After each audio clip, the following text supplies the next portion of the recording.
if you're like that, that's fine. And it's all right that it's got a little of the arm in the shot. I can't see it, so it looks cinematic. I wouldn't trust me. It looks good. It looks good. Okay. I don't listen to Tad. Tad doesn't know. Mikey, whose opinion do you trust? That's.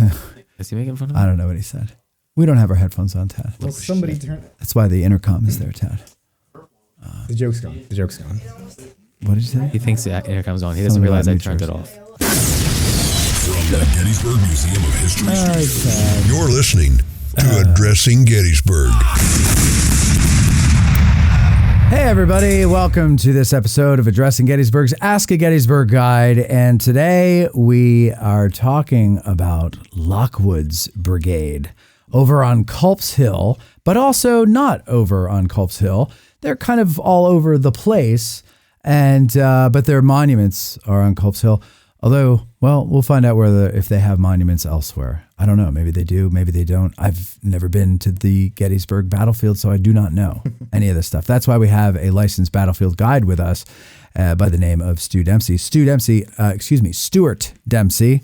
We were debating this before he got here, and somebody said he prefers to go by Stuart. And I said, well, I was introduced to him as Stu. So everybody I know who knows him calls him Stu. And I called him Stu, and I felt bad. But Stuart, welcome to the show.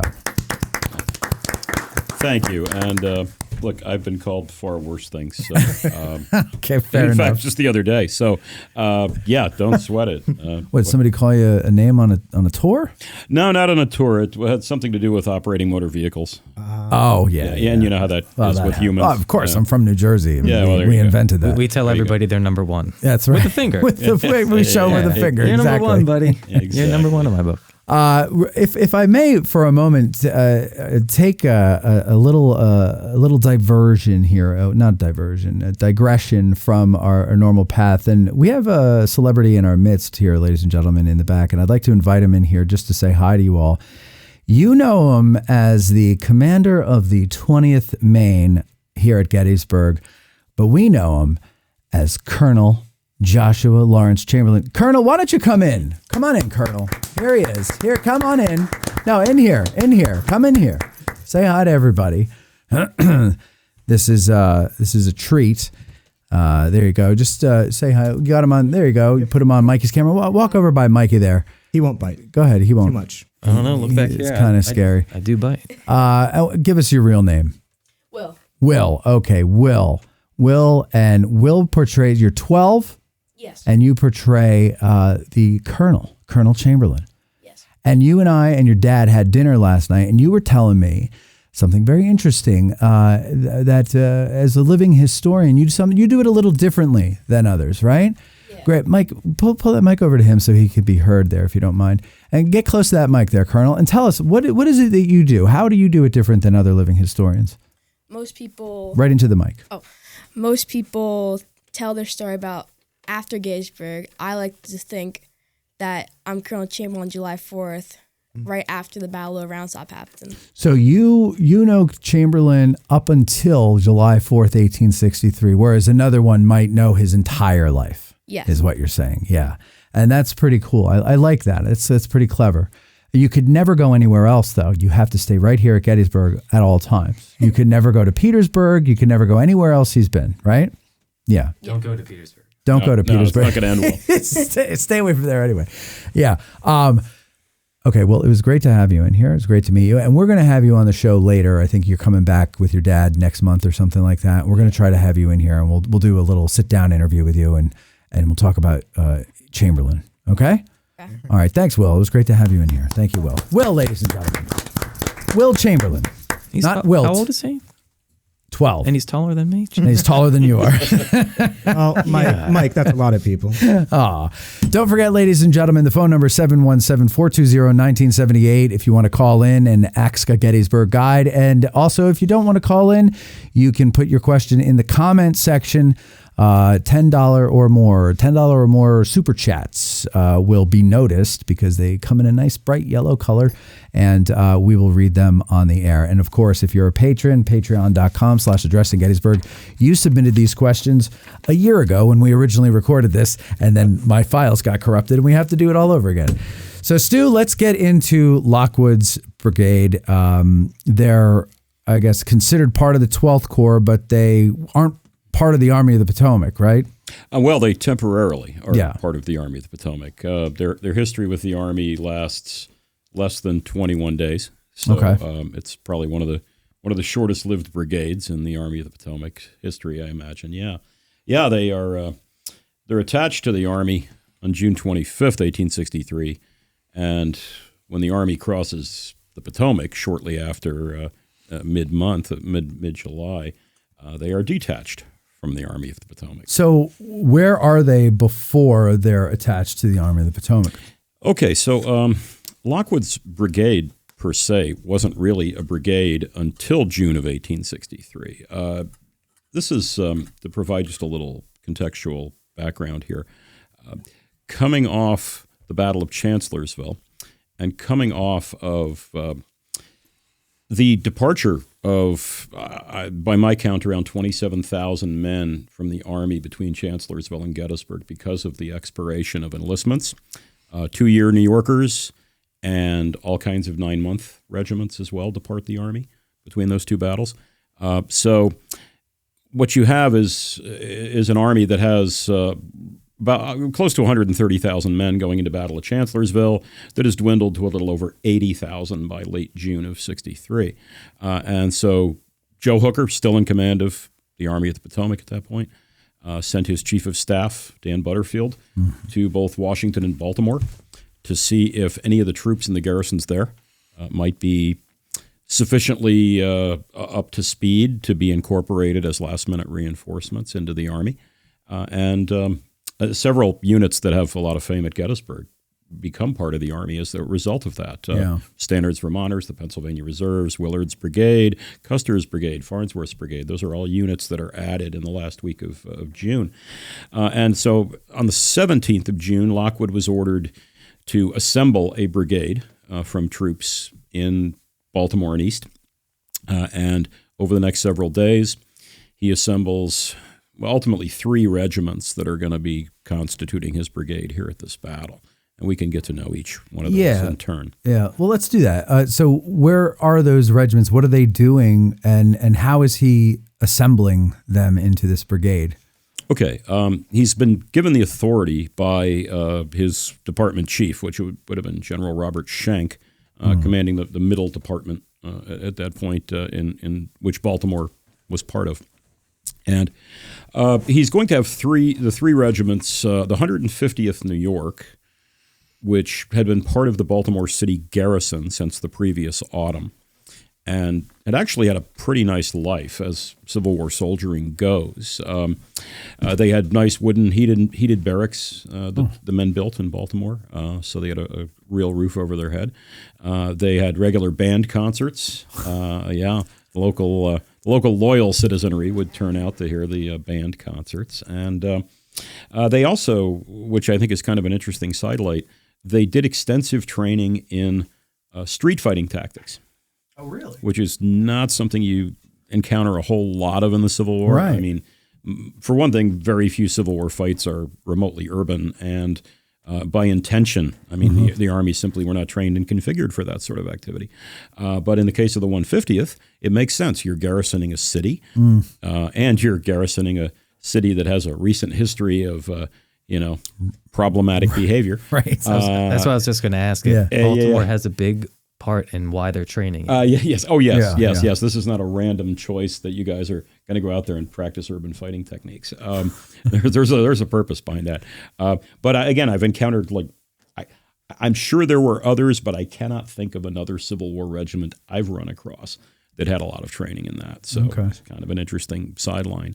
The regiment had come into being in the autumn, late summer, early autumn of 62, as a consequence of the Lincoln administration's big call up of 300,000 more men to serve for 3 years, and they're largely, almost entirely formed in Dutchess County, New York, so Poughkeepsie, Fishkill, that area, and their first colonel, Colonel Ketchum, young man. Kind of a go-getter. He was a gentleman farmer in Dutchess County, and He had served in the state legislature, supposedly one of the youngest state legislators in New York's 19th century history. He's 25 when he was elected to the state legislature. And he forms and is the first commander of the 150th.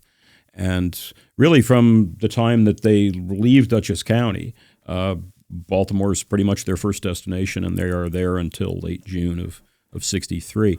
I would describe it in the days prior to this battle as a well-trained unit. Time will prove that it's a pretty well-led regiment, but lacking in any sort of meaningful combat experience whatsoever. Gettysburg will be their first time under fire. How about marching experience? I mean, how did they get up here? They're marching, right? They're marching. Yeah. Marching. So were they quick? Were they slow? They were tired and not quite yet fit for the role. Yeah, and this is a problem across the board with all of these new units that get added to the Army prior to the Battle of Gettysburg.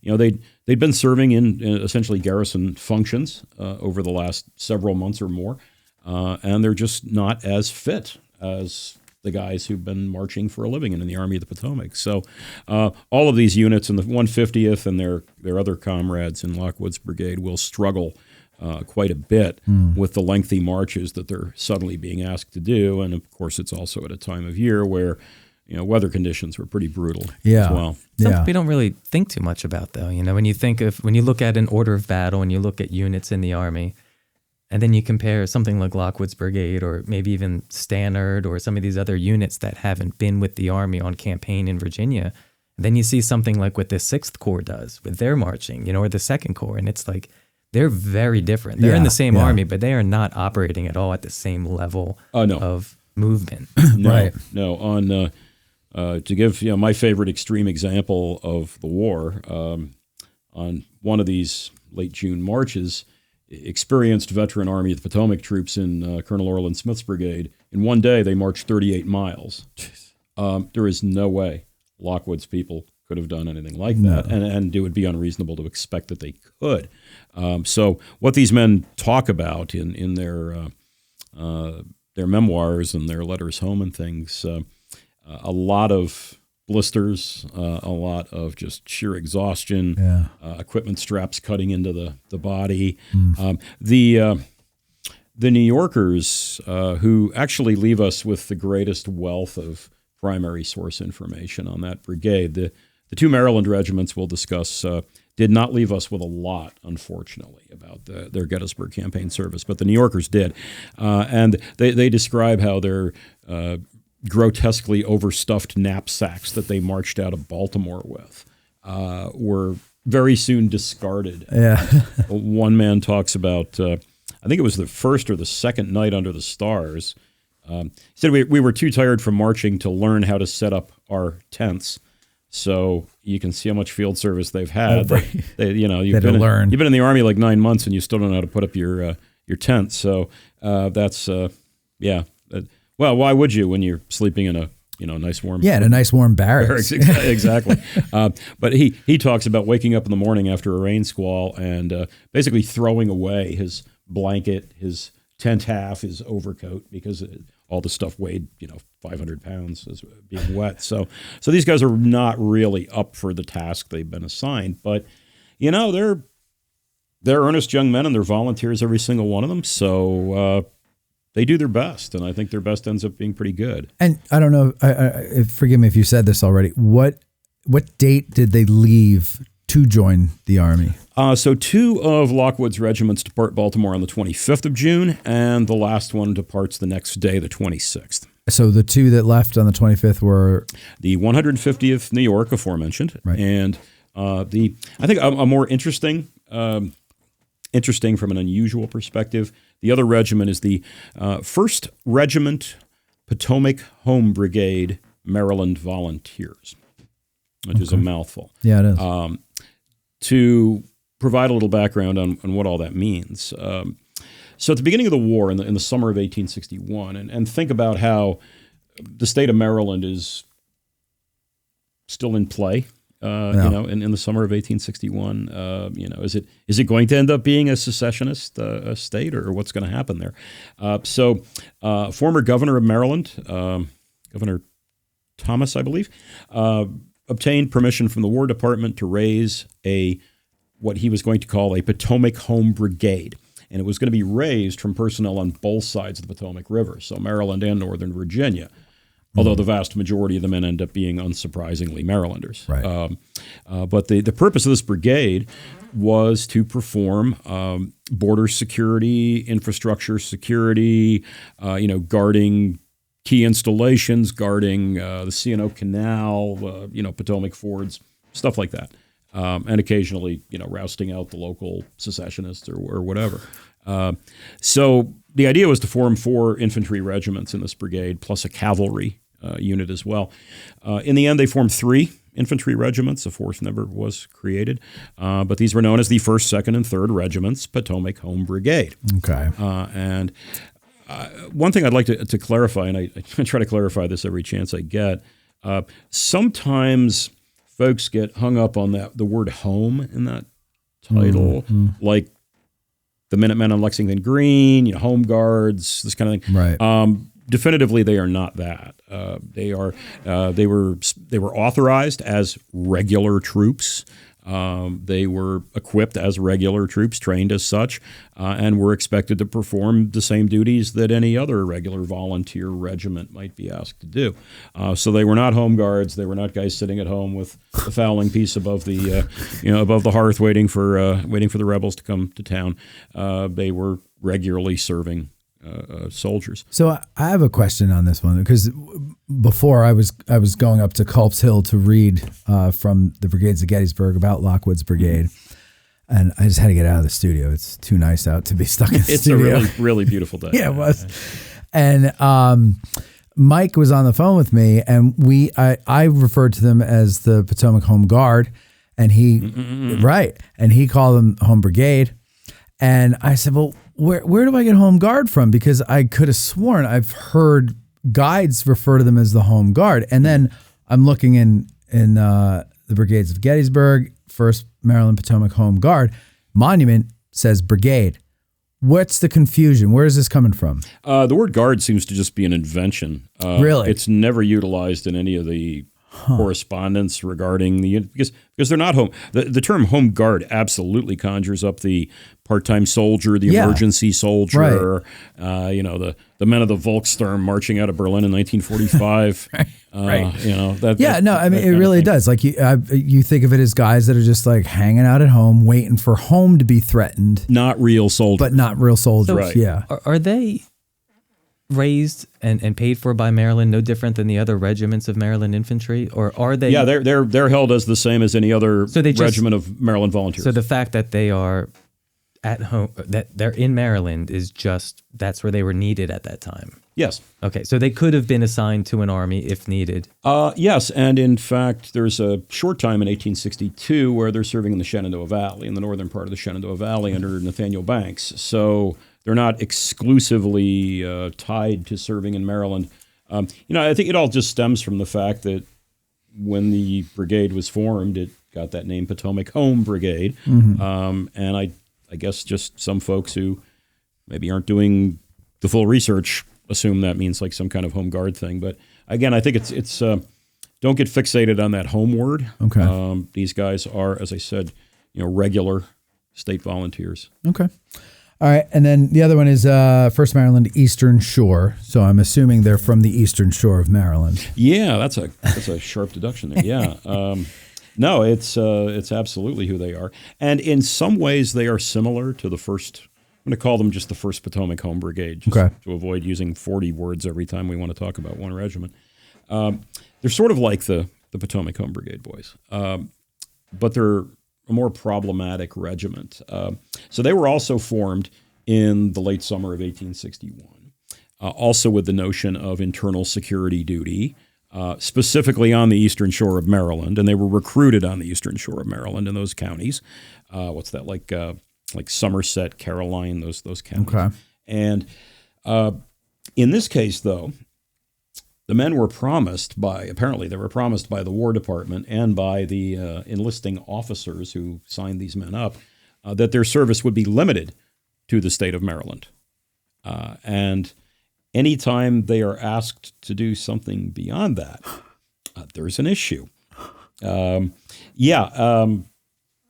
Couple times in 1861 and 1862, detachments from the 1st Eastern Shore Regiment are sent to, in one case, to Delaware to, I think, arrest a local secessionist guy, I think.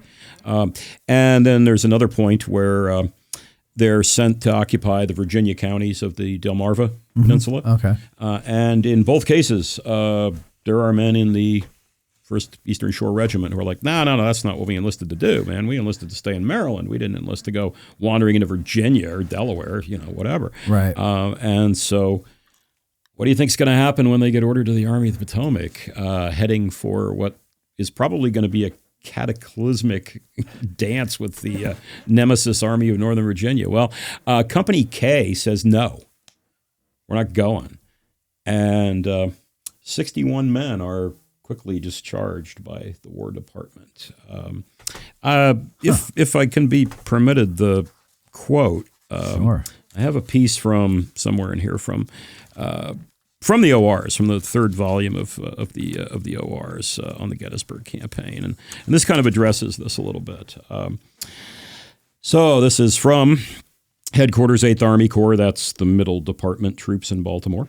The 1st Regiment Eastern Shore Volunteers was recruited in 1861 for 3 years or the war, but under authority from the Secretary of War and assurance from the recruiting officers that they were to serve only on the eastern shore of the Chesapeake Bay. In the present great public emergency, this regiment, with others under General Lockwood, was ordered to rendezvous at Point Lookout on the western shore of the bay and thence to proceed for duty in Baltimore. All the regiment, Colonel Wallace commanding, responded promptly to this call, excepting 61 non-commissioned officers and privates of Company K, who refused to obey. 30 of the men of that company, under the command of their captain, went with the rest of the regiment. The regiment subsequently marched as part of the brigade of General Lockwood, et cetera, where it became attached to the Army of the Potomac and is now in the field. In this state of facts, it is considered that those who hold to the strict letter of their agreement and have not a zeal in the cause of their country and a patriotism broad enough to set aside such narrow considerations in this time of great emergency are not of the stuff of which true soldiers are made, as are their companions of the regiment who have nobly taken the field for the general defense. And it is therefore ordered that the 61 men of Company K, now assembled at Cambridge on the eastern shore, be deprived of their arms and accoutrements, which are directed to be turned over to the ordnance officer of the 8th Corps in Baltimore.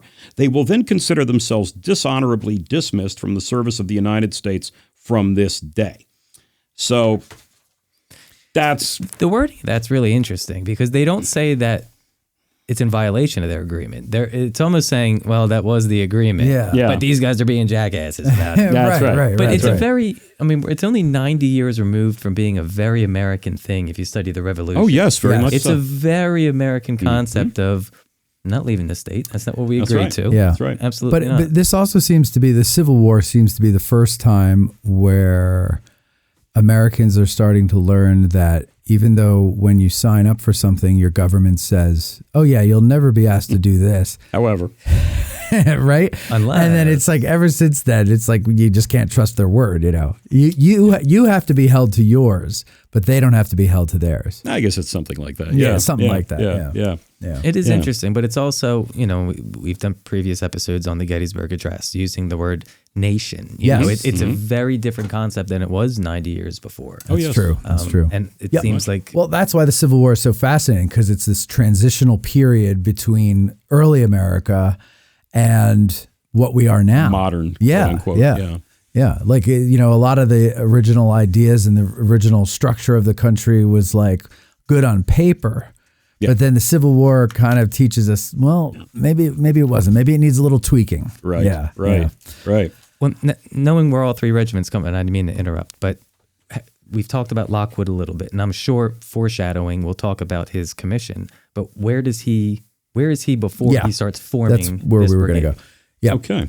So first off, Lockwood is serving in the Middle Department in the 8th Corps. He's a subordinate of the departmental commander, Schenck, who I mentioned.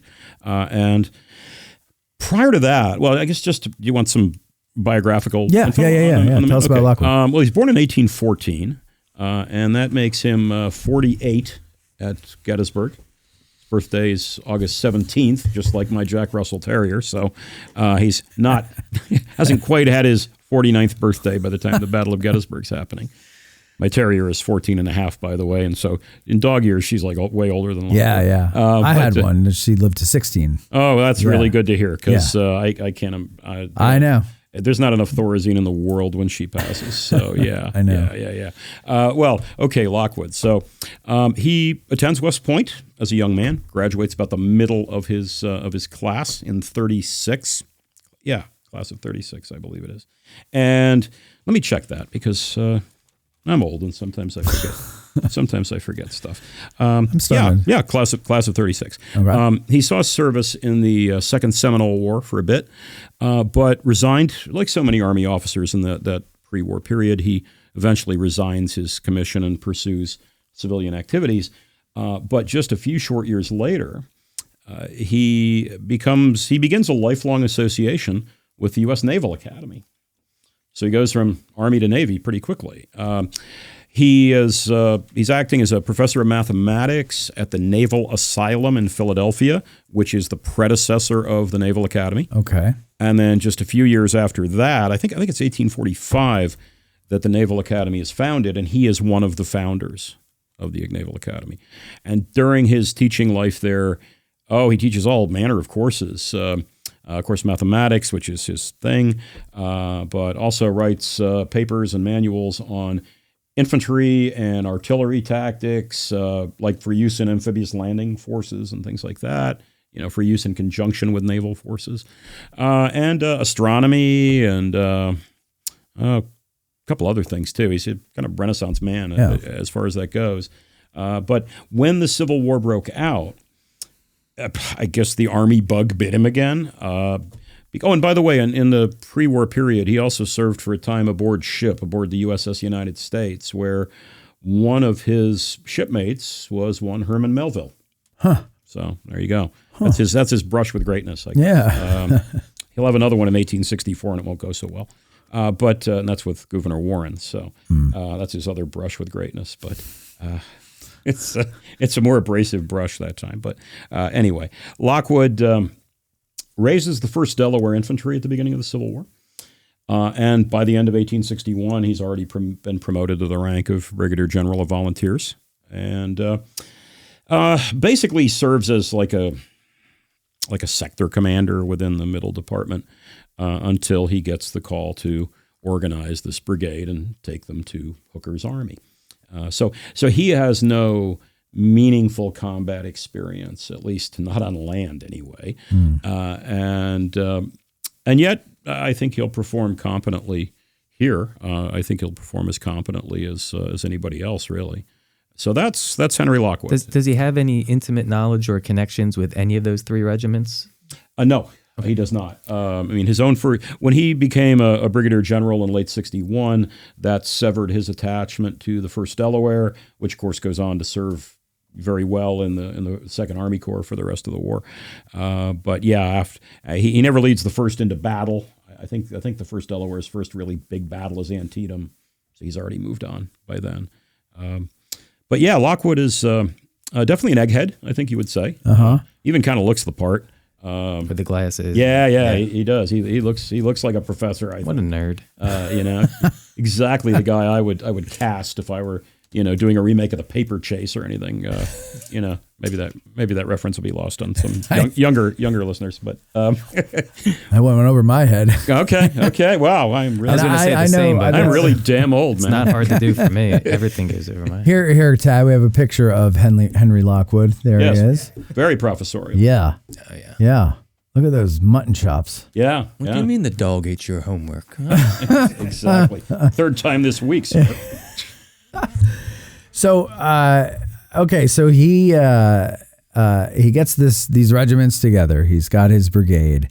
Now they're heading to meet Hooker's Army. Where do they meet Hooker's Army when they catch up to them? So it'll be they first move out to Monocacy, and I think the initial plan was that they were going to remain at Monocacy as a garrison force as the Gettysburg campaign developed, to see if there was a need for a brigade of infantry there. But soon after, they move west of Monocacy, and it's in the Westminster neighborhood where they catch up to the Army of the Potomac. And are they immediately attached to the 12th Corps, or what happens? Their official attachment to the 12th Corps is ordered by new Army of the Potomac Commander George Meade on the first day of his command, the 28th of June. At that point, Meade sends orders to all of his corps commanders, you're going to do this, you're going to march there. And one of those mentions is the 12th Army Corps is going to receive Lockwood's brigade as a reinforcement when it catches up.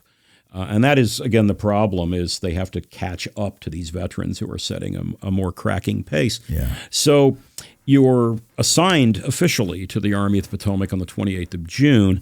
They don't really catch up to the 12th Corps until the morning of July 2nd.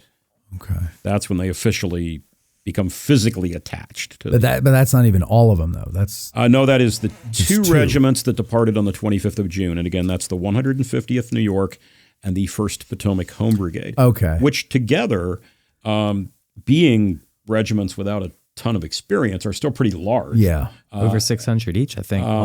Actually, the Potomac Home Brigade's over 700. Yeah. In fact, I believe it's the single largest federal regiment at this battle, if I remember correctly. So together, they really make a pretty fair-sized brigade. They make about 1,400 men between those two, 1,400 men between those two regiments. So it's not a small force by any means. So the reason the who's that, Eastern Shore gets there late is because they left late. It's not because they're particularly bad at marching. Right. They're no better or worse than anybody else in that situation. No, they get to Baltimore a little later, and then there's a short delay when they are rearmed. Up to that point, they'd been armed with converted flintlocks, so percussion converted flintlocks. They're reissued with Enfield rifle muskets. And then the next morning, the 26th, they march out of Baltimore. So it puts them about a day behind the rest of Lockwood's brigade. And so they get here July 2nd. Yes. And let's get them into the battle. Yeah, okay. Right? Where do they go? What do they do? So first off, when Lockwood's regiments are assigned to the 12th Corps, and this does bring about a bit of a command issue within the 12th Corps that some listeners may be familiar with. The situation in the 12th Corps Command's a little weird at the beginning of July. Briefly, the normal commander of the Corps, Henry Slocum, Major General Henry Slocum, had been temporarily commanding a combined force of his own 12th Corps and the 5th Army Corps, so a wing of the Army. And although that had been discontinued by the time we're fighting the Battle of Gettysburg, Slocum seems to still have it in his mind that he's a wing commander. So he delegates command of the 12th Corps to his 1st Division commander, Brigadier General Alpheus Williams. He's going to be the acting Corps commander and is throughout the battle. Now, when Williams becomes the new Corps commander, the acting Corps commander, of course, Williams' own division is going to get taken over by his senior subordinate, and that's Brigadier General Thomas Ruger. So Ruger will be leading Williams' division at Gettysburg. And here's the problem. When Lockwood's brigade shows up, and Ruger's 1st Division is the weaker of the two at that point. So the intention was to assign Lockwood's brigade to Ruger's division. The problem is that Lockwood, by date of rank, was senior to Thomas Ruger. Now, Thomas Ruger had real-world battle experience, something that Lockwood didn't have. But you know how this works. If you and I are major generals and you got there first, then you are the senior. It doesn't matter if we have the same number of stars on our shoulder. And so what this meant for Alpheus Williams, a savvy, experienced commander, was, I'm going to have to turn my 1st Division over to this unknown newcomer. Right. Now, None of us know Lockwood. We don't know, is he amazingly competent or thoroughly incompetent or somewhere in between? I know what I've got in Tom Ruger, but I don't know what I have in Henry Lockwood. Mm-hmm. So Williams goes with a little bit of kind of sleight of hand. He assigns Lockwood as an independent brigade within the 12th Corps. Smart. Yeah, it's window dressing, but it does mean that the division's going to be led by the experienced Ruger and not the inexperienced Lockwood. And although we don't have a lot to work with as far as like correspondence or anything from Lockwood, I mean, he files a battle report and stuff. He does do that.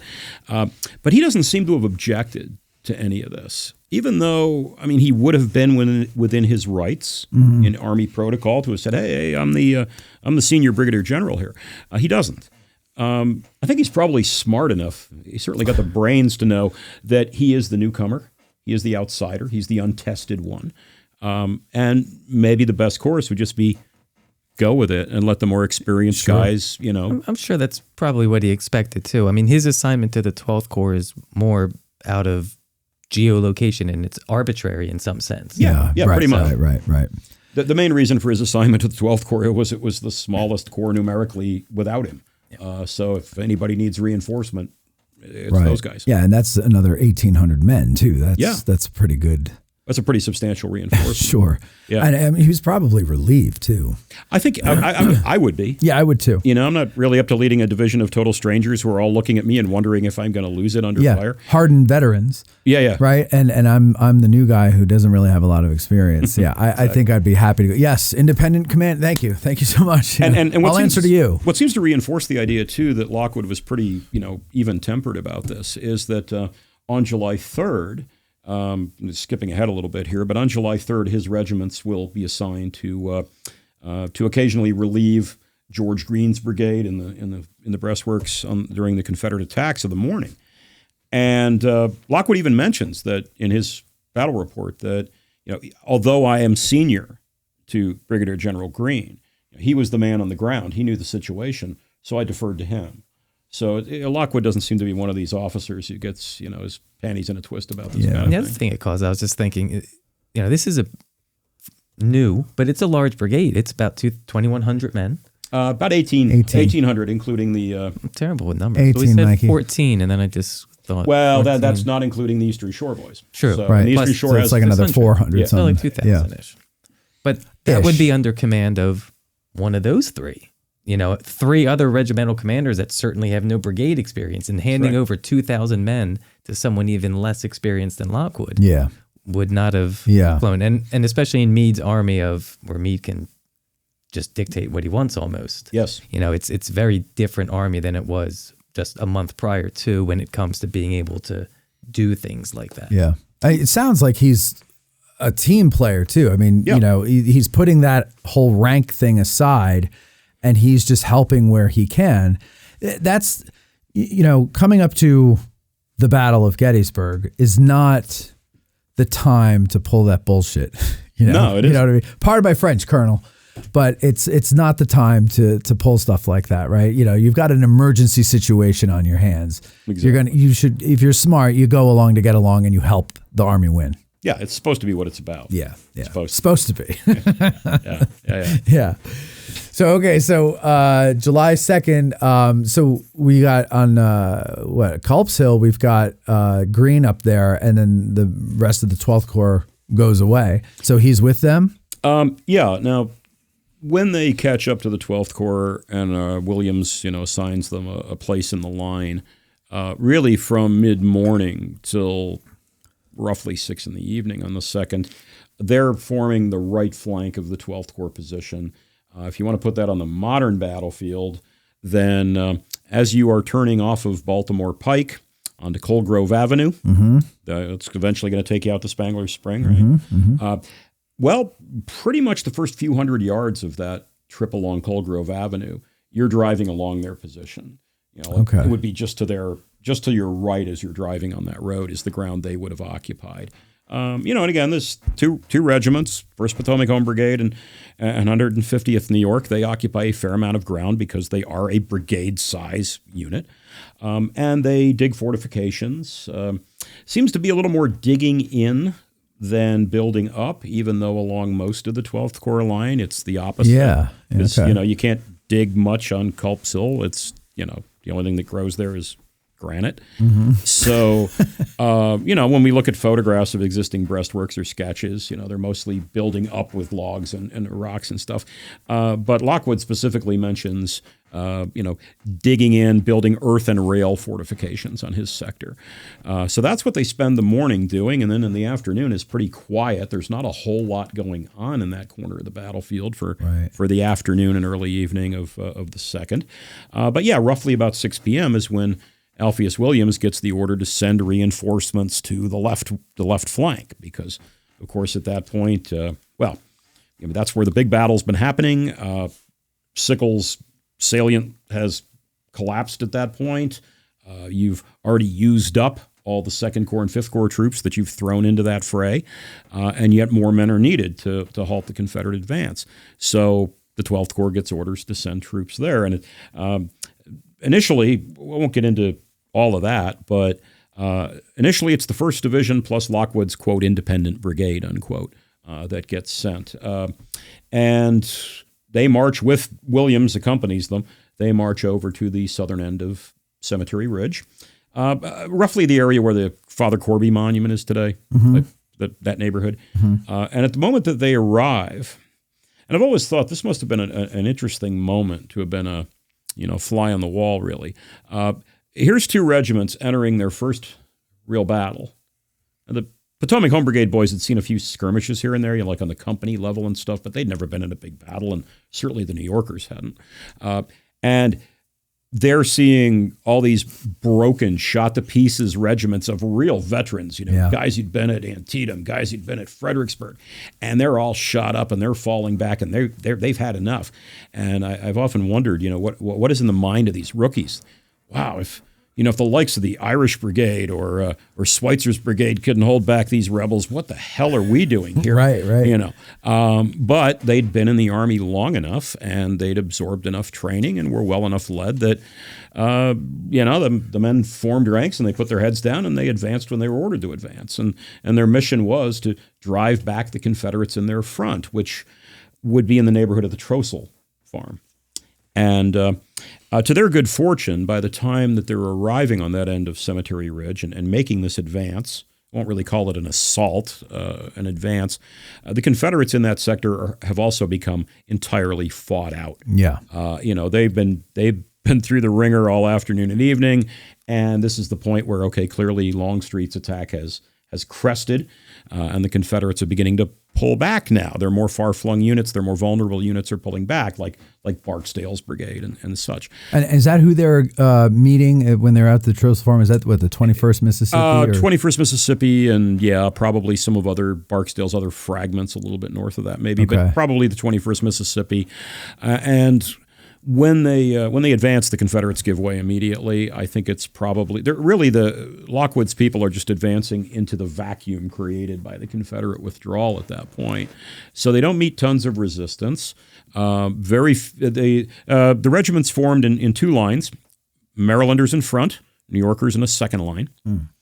And this is worth mentioning too, because you will find accounts, secondary source accounts, where they're described as advancing in a column of 4s against the enemy, suggesting that, which, by the way, is not a good policy. Okay? Right. That's just generally not good policy. Advancing with a marching formation, but against an enemy. The source on that is interesting. Alpheus Williams' memoir, From the Cannon's Mouth, which is a terrific memoir, but he describes this as such. He said, the 1st Maryland Home Regiment was ahead, and I ordered him, the commander of the regiment, to pitch into the woods. So he did, indeed, without waiting to form a line of battle, but rushing forward in column.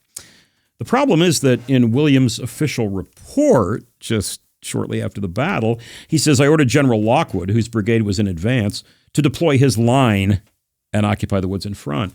And when you look at the participants in this advance.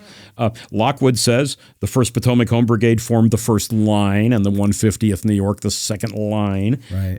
The commander of the Marylanders, Colonel Malsby, said, on our arrival on the field of battle, we were instantly deployed in line. Captain Cogswell of the New Yorkers says, we formed in line, battalion front. So, I don't know where Williams got that advancing in column thing for inclusion into his memoir, but it might have.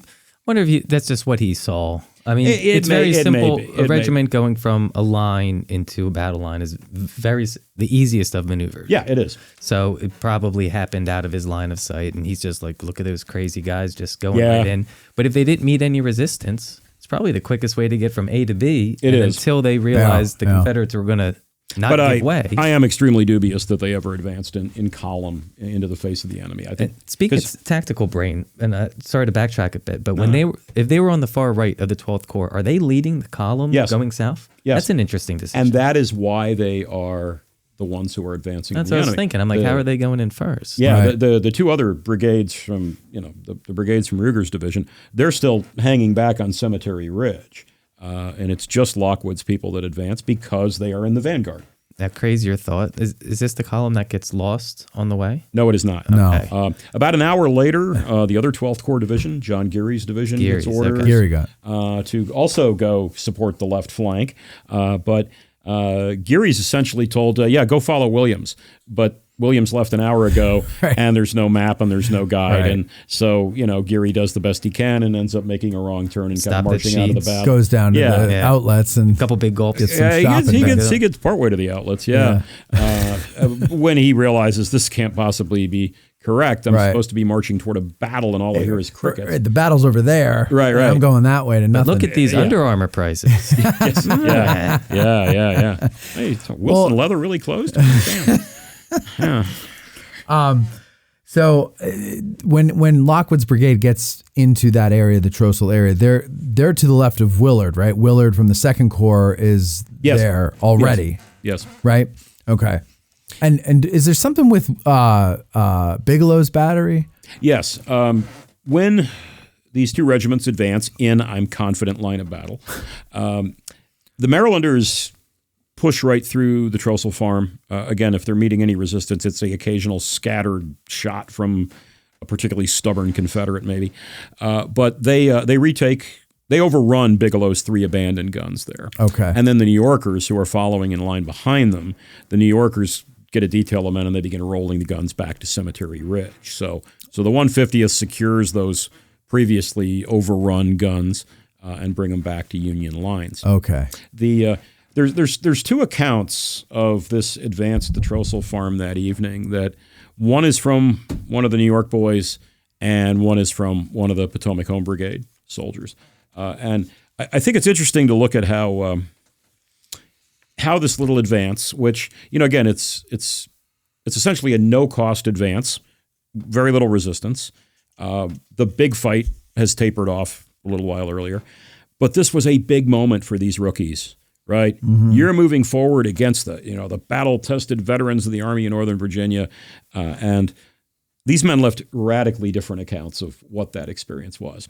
I'll start with a man in the front line and in the Potomac Home Brigade, and he said, "With a shout that rang out loud and long, the brigade ran swiftly down the declivity and sweeping obliquely to the left across the plain, amid a most terrific fire of artillery and musketry, halted not a moment until it reached the vicinity of Sherfy's peach orchard, where the severest contest of the day had occurred. Before this impetuous charge, the enemy fell back, leaving his dead and wounded within our lines. Reaching the line originally held by the 3rd Corps, the men of the 1st Potomac Home Brigade raised a shout of triumph, which rang through the valley and over the hills, and it was with the utmost difficulty they could be restrained from following the enemy further. But prudence forbade it, and the regiment was ordered to halt and remove from the field the wounded who had fallen in the fierce conflict of the afternoon." So that's one version. The other version is from Captain Cogswell of the 150th New York, and he said, We reached an open space at the north end of Little Round Top and, forming in line, battalion front, advanced across the fields to a point about half a mile west of where the line had originally been formed. The position to which the regiment advanced that night is now indicated by a granite marker near the tropsail house. The enemy had fallen back upon our first approach of reinforcements and were now concealed from view. We neither saw them again nor discharged a musket. 3 pieces of a Rhode Island battery, he meant Massachusetts, were drawn off the field. So, according to Captain Cogswell, there wasn't really much to this at all. And of course, according to the Marylander, this was like the biggest moment in the American Civil War. Of course. And I think, honestly, I think Cogswell of the 150th is probably a little more accurate as to what that moment involved. So you mentioned something before about when they were on their way over from their original position over to what would be the Trossel farm area. And when they're on Granite Schoolhouse Lane, you mentioned how they're seeing the broken units of Jetsam and Flotsam of, Yes. Yeah. And so there was a passage that struck me in the Brigades at Gettysburg. Brigades of Gettysburg. I always get that wrong.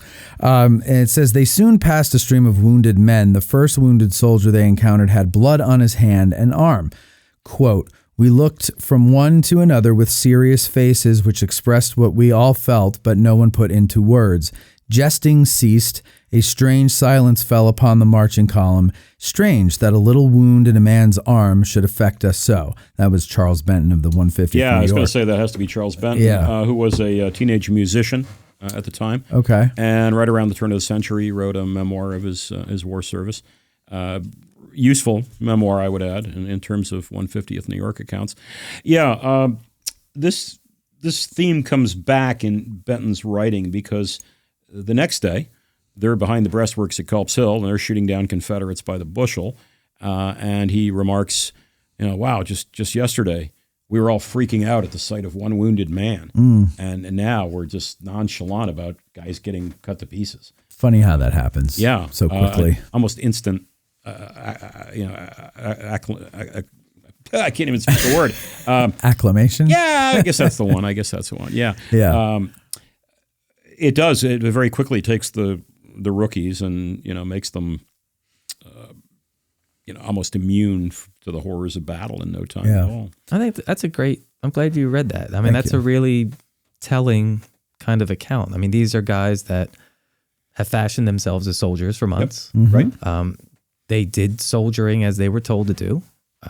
To their mind's eyes, they were just as much as soldiers. Now, they hadn't seen the elephant. Right. That didn't matter. They'd been in service for, 7 months at this point? About 9. Or more than that? Okay. 9, yeah. So since the almost a year. Almost a year. Yeah.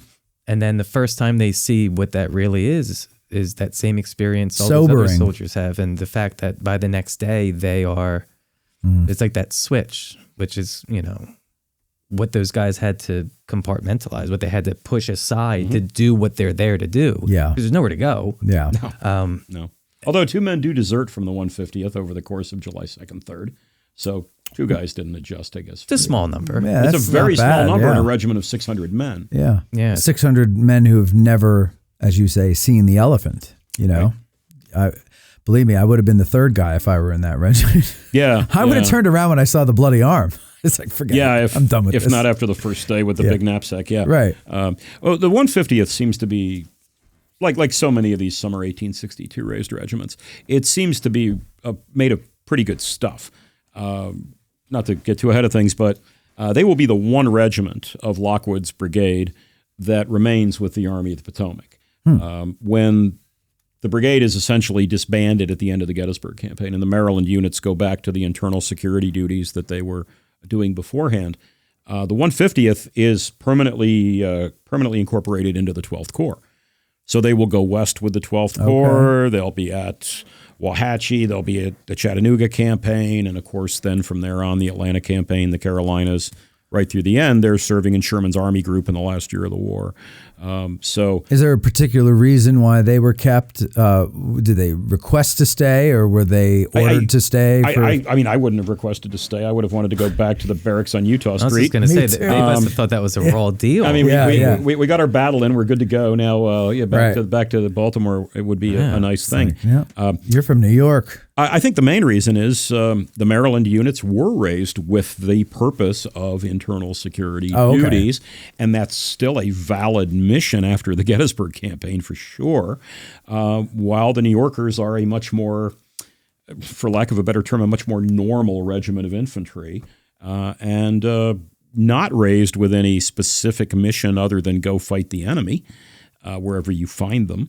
And so I think if you were going to incorporate one of those regiments, it's probably the only one you could have really incorporated. Sure, yeah. Probably didn't. Makes sense. All the men raised in Pennsylvania for the emergency probably didn't do them any favors either.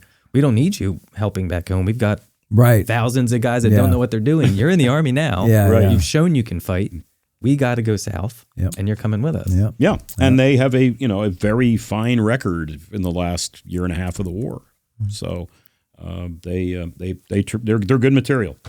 Clearly, yeah. All right, so the Trossel Farm, they recover some guns of Bigelow's battery, and then what? So then again, since there's really no threat to the left flank any longer, they get a couple hours of rest. Apparently, sometime after dark. One report says 9 p.m. As always, take times of day with like an entire bag of salt. But sometime after dark for sure. They are then marched back toward Culp's Hill.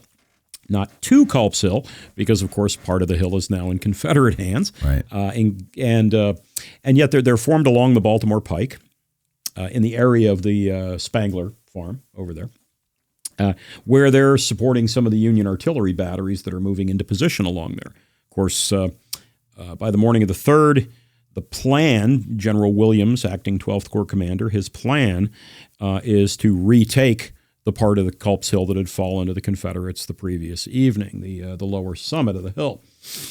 And part of that plan for a federal counterattack involved a pretty big artillery bombardment. So you're moving a lot of Union artillery into Powers Hill and along the Baltimore Turnpike. And for a time, Lockwood's people were simply supporting the artillery there.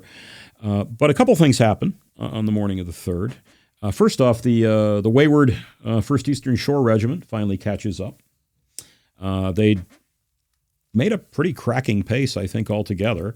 And when they first caught up with the Army of the Potomac, they'd come up the Taneytown Road. Okay, so they'd taken a slightly different route to get to the Army. And one of the first things that they do, they're marching behind Little Round Top, and they talk about solid shot crashing through the trees occasionally, being a little disconcerting. And then they march past a divisional hospital. They don't say which division. I'm assuming probably 5th Corps. But they march by a massive hospital, and of course there's all the horrors associated with that.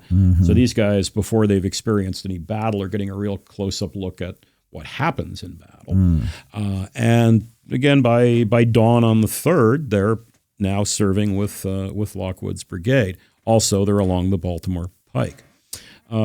Before dawn, 2 companies of the 150th New York were sent across the pike toward Culp's Hill as a skirmish line, just a feel for the enemy. Where are the Confederates? How close are they to the pike?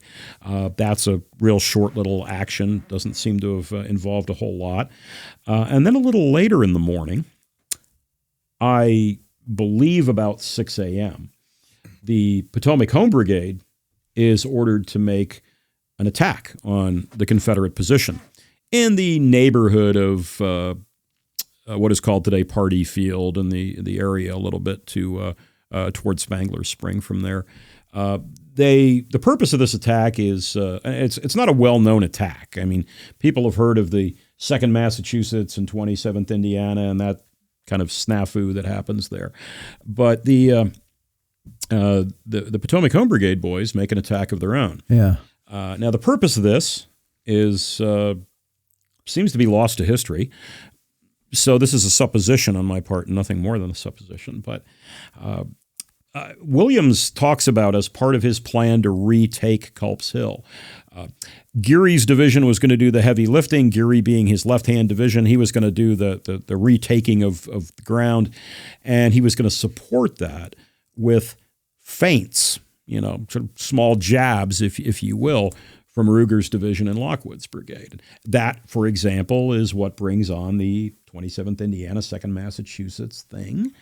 And apparently Lockwood received instructions to conduct a one-regiment attack of his own. And it is difficult to know whether this was supposed to be, a feint that got aborted before it got too serious or not, or whether Lockwood maybe loses control of events for a moment or what. But this is a full hell for leather charge by the Marylanders. And if the accounts of the Marylanders can be believed, and I mean, I just read you a rather fantastical account by a Marylander, but these are this is Lockwood and this is the regimental commander Malsby talking.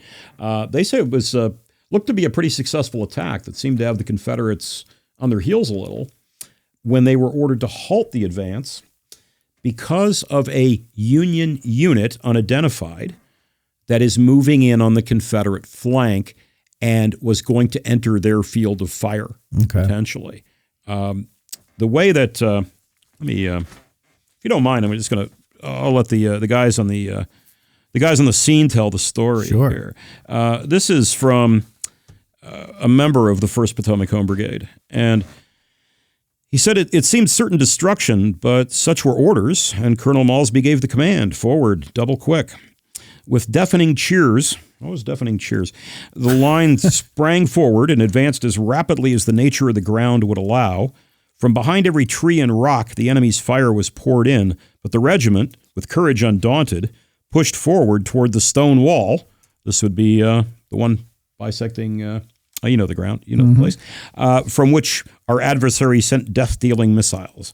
The fire of his sharpshooters posted in trees was also very close and annoying. Already many had fallen, and the regiment seemed devoted to destruction, but onward it sped, officers leading and cheering the men. Gaining a position within 20 yards of the wall, and while preparing for a final charge, orders were given for the regiment to return to the turnpike, as the movement of another regiment on the enemy's flank would expose it to an enfilading fire from its friends. So, who is this unknown federal unit that seems to have been encroaching? Like the 147th? Or I think the most likely candidates are either, this is the moment the 2nd Massachusetts is advancing across right Spangler's Meadow. Yep. Or it may be the 20th Connecticut moving into that same neighborhood. They move into the neighborhood of where my apologies to nutmeggers worldwide, but they move into position near the restroom building out there. Are they the ones taking artillery fire from friendly fire? Yes, them and the 46th Pennsylvania both take so-called friendly fire and get really aggravated about it. Yeah, they send like death threats to the artillerymen. Right. Yeah. Right. Yeah, they do, which is maybe understandable under the circumstances. Sure. But yeah, I think it's maybe 20th Connecticut, maybe 2nd Massachusetts. They're the only candidates I can think of that would have been advancing from like a perpendicular angle to the axis of the Potomac Home Brigade advance, where, real friendly fire could be an issue there. But regardless of who it was, Malsby is ordered at the last minute, call off the attack and fall back. And it may simply be a matter, too, of maybe this thing went a little too far and a little too well, considering Williams' intention was a feint and not to send a single regiment into an assault into the teeth of the enemy. But again, it seems to have gone pretty well. The men seem to have behaved very well in what is really their first real test. Because here the Confederates aren't pulling back. Here the Confederates aren't exhausted. They're fighting. And they seem to have done quite well. They also lose very heavily. The 1st Potomac Home Brigade, for the entirety of the battle, loses just over 100 casualties, which is significant. 80 of those fell during this quick morning advance, this feint.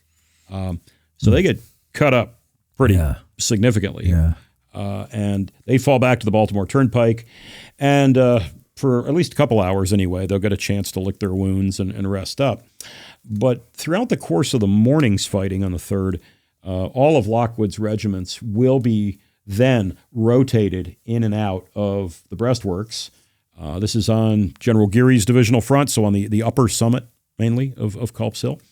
And of course, during the Confederate attacks in the morning, and maybe just to provide a little bit of big picture background on this, on the evening of the 2nd, the Confederates overrun essentially half of Culp's Hill, the lower summit, and Geary's division managed to hold the upper part of the hill. So the Confederates renew the attack at dawn. So both sides had been planning an attack at dawn. Williams to retake the ground and the Confederates to exploit what they'd taken the previous evening. And really the Confederates jump first, so their attacks start rolling. And in response to this, mainly it's just a defensive posture for Federal troops on the upper hill. And it's just stand in the breastworks and load and fire as rapidly as you possibly can. And a whole lot of regiments go through an amazing amount of ammunition that morning. I've looked at regiment after regiment where men talk about firing 150 rounds, 200 rounds, just in that morning. So obviously under those conditions, you are regularly going to have to pull troops out of the line, replenish ammunition, clean filthy weapons that won't load anymore, and just give the men's shoulders a break, if nothing else. And when those rotations are taking place, Lockwood's brigade gets called in regiment by regiment, not as a whole brigade, but to spell some of Geary's men. So is Lockwood's brigade as a whole kind of viewed as like the Corps Reserve or the Division Reserve or A Division's Reserve? Like what? How are they being utilized by the overall I guess you would say that Williams is using them as kind of a reserve, plugging them in where necessary. Although other units will also be doing that. Shaler's brigade from the 6th Corps comes over there in the morning, and they're doing the same thing. They're just rotating regiment by regiment, and the units of Geary's own division are doing that. Like the 29th Ohio will go in to take the place of the 149th New York for a while, and then they'll switch back. Again, keep in mind, it's a tremendous volume of fire these guys are putting out. Ridiculously high. Think about how unassailable that position is by July 3rd. I mean, the ground itself, if you're on East Confederate Avenue and you're looking up at that hill in the winter or the fall, Jesus, you're like, daunting. Jesus. And to think, I'm going to use the word luxury, but to have a luxury of that many men that you can just rotate regiments to keep up a pace of fire, there's no way they're getting up that hill. No. Oh, I think luxury is exactly the right word. There's not many times in the Civil War where you do have that luxury of, hey, that regiment's tired. That regiment has filthy rifles. Let's send somebody fresh in. And yet that's what's being done all morning long. And Confederate attacks that probably would have been futile anyway are absolutely futile under those conditions. Every time they advance, they get hit by a wall of lead. And so at different times in the morning, first it's the 150th New York, I believe, that is the first to spell some of Geary's boys in the works.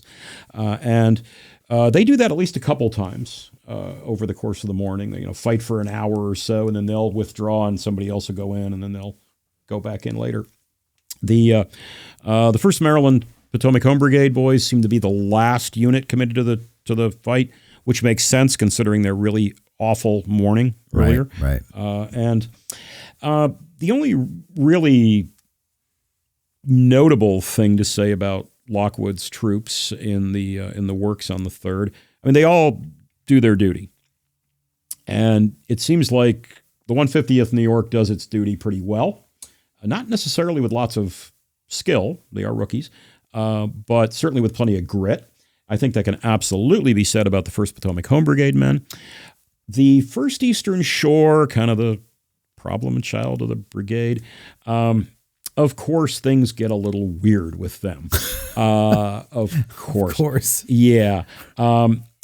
So they enter the fight at a moment where their role is to relieve a Pennsylvania regiment, one of Geary's regiments that's already in the breastworks, and apparently is getting pretty well fought out. So it's time to pull the Pennsylvanians out.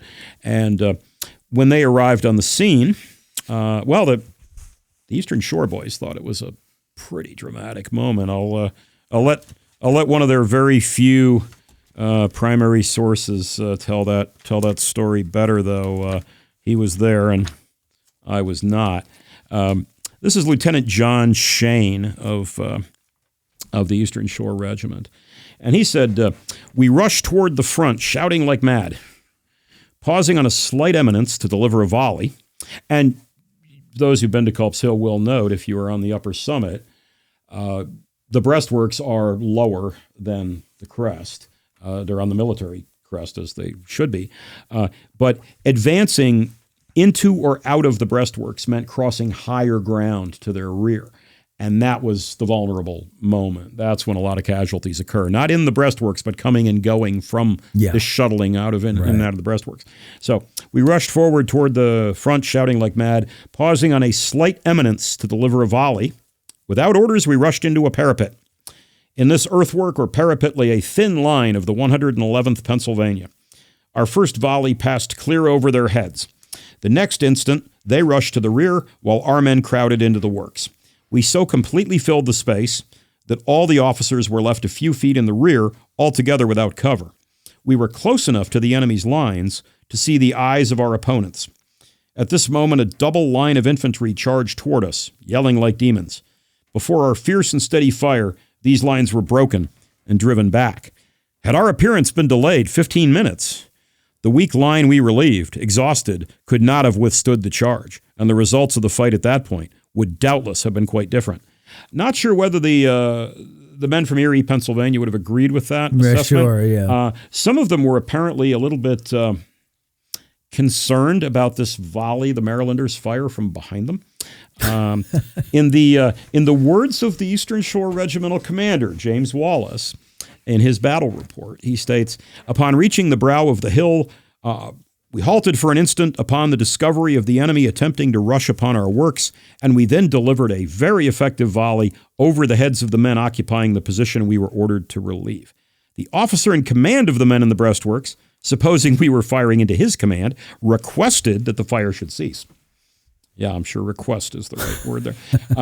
That volley, however, with the fire from the regiment in the works, effectually checked all further advance of the enemy. So they enter the fight basically scaring the crap out of the 111th Pennsylvania, and then moving into the works and finding, wow, we're a much bigger regiment than the couple hundred men the 111th had, so they can't they can't shoehorn everybody into the breastworks. Am I remembering this right, the 111th position is down in a swale, or is that just where their monument? It's toward a swale, and determining exactly where a lot of these regiments are in the works in that morning fight, it is problematic. Okay. For one thing, I mean, it's a lot of units in a pretty small area. I mean, if you use the boundary area of like, the saddle between the two summits. And the traverse line that had been built by Geary's division the day before. And then you go all the way up to, say, the 60th New York Monument just below the crest. Mm-hmm. This is not a big area. And we're talking about 3 brigades worth of Geary's troops, Lockwood's regiments, and then a little later, regiments from Shaler's brigades. We're talking about a huge amount of people in a pretty tight area, and coming and going regularly. Yeah. You're right. When you think of all those men in there, it is a tight area. Mm-hmm. When you drive always through it in now, flux. It's always in flux because somebody's being relieved. Yeah. So again, is the 111th and their brigade, Thomas Kane's brigade, led for part of the battle by Cobham. They are down in the area of the saddle and the traverse for a time, and they may well have been in that neighborhood when the Eastern Shore people relieve them, but that's not crystal clear. Okay, that's interesting. That's another great account, though, because, I mean, logic tells you for them to get in the trench, the 111th has to leave. Yes. 111th sees their relief coming. Their thought is, we have to get out of the trench. Right. Yeah. Suddenly, they stop, and they're leveling their rifles. Yeah. And it's very, what is this? Your first, who the hell are these guys? Right. And they don't know it's their first, they don't know who's coming up. Well, Right. they probably could have guessed by the size, but still, you don't expect them to, Like, we got to get that. We got to leave first. Right. Jackasses. Let us get out first. Yeah. No, you have no idea who these guys are. And they're not wearing 12th Corps badges. They're not anybody you've ever seen before. So, Yep. And it's very, I mean, the Maryland, it's their first fight. They see the enemy. To them, that is, got to go. Got to kill them all now. Right. Yeah. You know, and That's a good point. Yeah. Like maybe it's just the jitters of like you're seeing the enemy and they're right there. Right there. Like you said, from the wall, you could see their eyes. That's close. And a jittery company is one thing. A jittery 600-something man regiment is something that probably scared the crap out of the Pennsylvania. Yeah, for sure. Yeah. Okay, so go ahead. Continue. Oh, well, so there's a moment where the Eastern Shore Regiment has sort of a negative moment in this story. And it really has to do with running low on ammunition, apparently, which, again, is happening a lot on Culp's Hill because of the volume of fire that everybody's putting out. But apparently, companies that began to run out of ammunition, these men slowly began to drift out of the breastworks. Again, it's an inexperienced unit. I don't think the Eastern Shore Regiment is necessarily the most highly disciplined unit we're talking about here necessarily.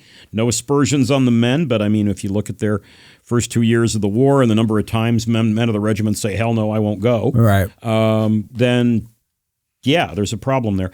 Some men begin drifting toward the rear, and then it becomes chunks of companies drifting to the rear. And this is noticed by some neighboring commands, although it's kind of interesting that in the whether it's in the battle reports or whether it's in post-war writing, it tends to just get mentioned by neighboring units and then just, sort of in passing or glossed over entirely. It's almost like we don't want to tarnish our victory with this moment of unsteadiness that this one regiment of newcomers exhibited. But they do get noticed that, this is a regiment that's not necessarily performing as well. It's interesting that, George Green, Mr. Culp's Hill, legitimately, in his report of the battle, and it's an extensive report. It's a very useful report because it is extensive. But the troops who were sent to assist Green both on the night of July 2nd, and he received several reinforcement regiments from 1st Corps and 11th Corps that night, and the troops who were sent to his assistance on the morning of the 3rd, he mentions all of those units and their commanders by name and compliments all of them on, good, steady fighting. He talks about how the 1st Potomac Home Brigade and the 150th New York, new troops performed well, and then he just mentions the Eastern Shore Regiment. Oh, yeah, they were there too. No, they performed admirably or showed a lot of grit or any of that stuff. Right. They were there too. And I think I view it as kind of criticism by omission. Yeah. A little bit there, I don't have anything nice to say, so I'm just not going to say much of anything. Yeah. It sounds like they were a pain in the ass, and that's the best he could say. Probably a bit of a pain in the ass. Yeah. But, they did basically what they were asked to do. They just didn't do it all that skillfully. You know how we're talking about Lockwood being smart and, going along to get along and let's just be a team player and win the battle and do what I can to help that happen. They're the opposite, it sounds like. They're the ones who are like kicking and screaming the whole way. I mean, I might be exaggerating a bit and it might be a little unfair, but it just sounds to me like their attitude, they might have had an attitude, might have had a bad attitude. Well, I mean, certainly Company K did. Yeah. Well, they didn't go. No, right? Most of them didn't go. A little rump of the company does go to Gettysburg voluntarily.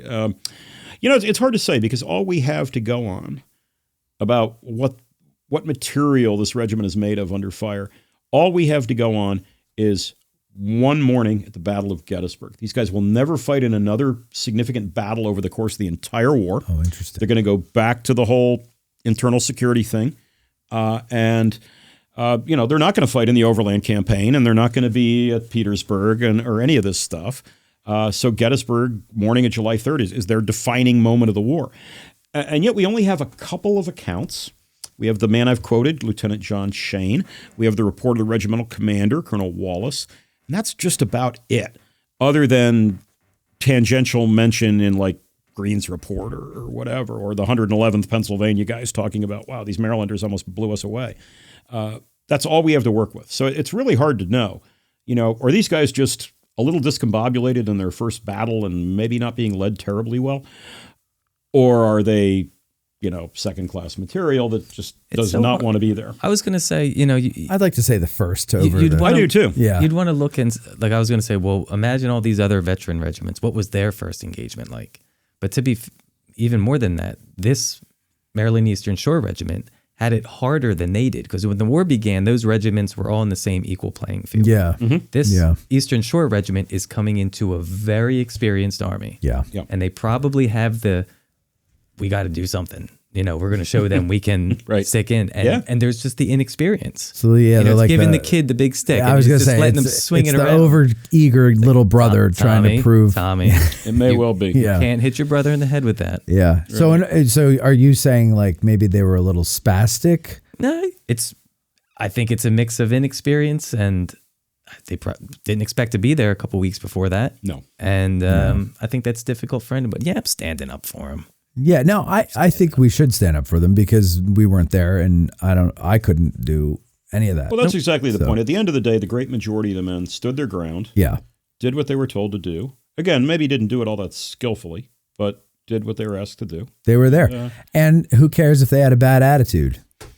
Well, I would too in those conditions. At the end of the day, none of this costs the battle. Right. So, other units crumble.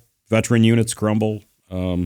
These guys don't really crumble. They begin to fall apart a little bit with the lack of ammo and beginning to kind of retreat in dribs and drabs. But that doesn't become a rout. So they had a good enough attitude to march for a week to get there. Yeah, that's another thing. If I go for a walk, like you walk like 7 miles a day, right? Yeah. You walk a lot. If I were to go with you on one of your 7 mile walks, I'd be sore for 2 days. Oh, I know I'm leaving you behind for the buzz. No. I'll make it for the 7 hours. No, I will. I will force myself to do it. I will be huffing. I will be puffing. I will be limping, but I will make it. But I will not recover for 3 days. I wouldn't be able to walk for 3 days. Right. And so these guys walked miles and miles and miles for days. 6 days. in crappy shoes. Right. They don't have, New Balance or Nike or anything like that. They don't have, sneakers, or they got these shitty shoes, and they're walking for days. They don't have that experience behind them. I mean, I cut them slack. They're learning, like you said earlier, they're learning to discard the stuff they don't need. They're learning the stuff these guys have known for years. The stuff everybody else learned a year and a half ago. Yeah, exactly. Yeah. Okay, so where did we leave off? Have we complete? Where did we leave off? Well, we left off with essentially each of Lockwood's regiments doing multiple turns in the breastworks, relieving other units in Geary's division, and definitely participating in the repulse of the Confederate attacks. There's really no question about that they contributed significantly. And a bullet being fired from an Eastern Shore man's every bit as effective as a bullet being fired from a 111th veteran. Sure, of course. They both do the same thing at the end of the day. Yeah. So the three regiments, after they do all of their tours of duty in the works, couple things. By the time the Confederate attacks have really failed and have just ended at Culp's Hill, which is probably sometime around 11, a little after 11 in the morning, the Confederates have just said, we can't get this done. We're not going to throw any more troops at this.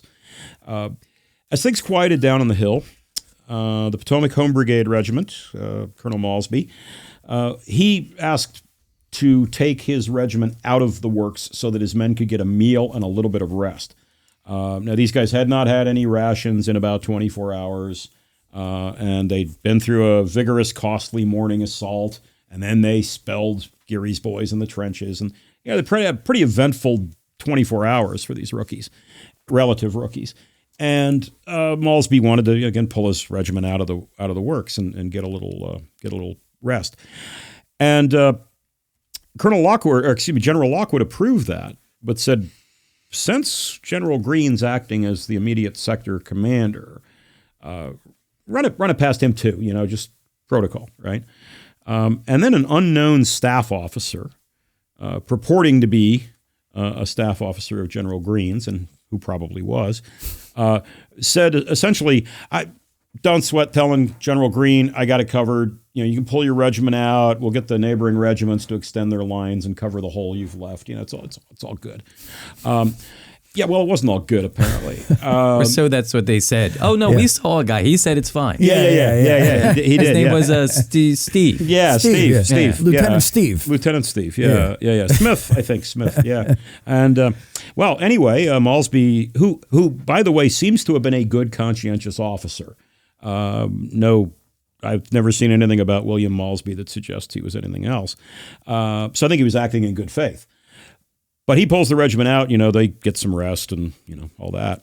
Well, a couple days later, Greene brings to Lockwood's attention, hey, what about that regiment of yours that, kind of pulled out of my line without telling me? And Lockwood sees Malsby about this, and Malsby explains the situation. This staff officer from Greene said it was cool, so we left. And Lockwood said, okay, well, just why don't you go see Greene, explain it all to him, it'll all be good, which apparently it was. Apparently it was fine. But if you look at the official records, Federal Reports, Volume 1, you'll find not only Malsby's battle report, but a little add-on after that, sort of reviewing all the stuff I just mentioned, and maybe making it clear in ink that we weren't pulling out a line without authorization here. We thought we had authorization. And Malsby says, I could never find that staff officer ever again. So, of course. Who knows? Is that staff officer in the room with us now, Colonel? That's right. Exactly. Yeah, man. Yeah. So, so there's a little bit of a kerfuffle about that. But, again, it's much ado about nothing. Yeah. Doesn't really stick to Malsby or his regiment. There's no shame involved there or anything like that. Just, miscommunication on the battlefield. It occasionally happens.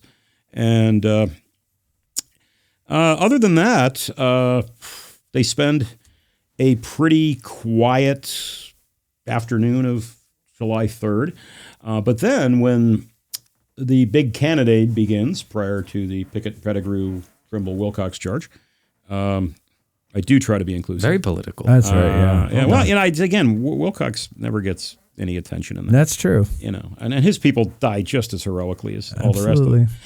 But anyway, and with the beginning of that attack, orders come for the 12th Corps to send a couple of brigades over to bolster the Union center. And Lockwood and one of Ruger's brigades, too, are then marched over toward essentially about the point where Cemetery Ridge and Cemetery Hill come together. And they talk about being held on Cemetery Hill in reserve to be moved forward if needed. So if there'd been a Confederate breakthrough there were a lot of Federal troops that were sort of coalescing around that neighborhood, and Lockwood's men were some of those. You're talking like the Leicester House area, or that neighborhood? Yeah, I think. Yeah. Right. I think that neighborhood. Maybe a little closer to where the old visitor center used to be, but that neighborhood certainly. But again, happily for them, they're not needed. There is no Confederate breakthrough. The troops in place managed to defeat the attack, and shortly after they marched back to Culp's Hill. July 4th for them is spent collecting discarded weapons, burying the dead, probably just trying to figure out, what just happened in the last 2 days to us. And when the army departs Gettysburg in pursuit of Lee's army, Lockwood's people go with them.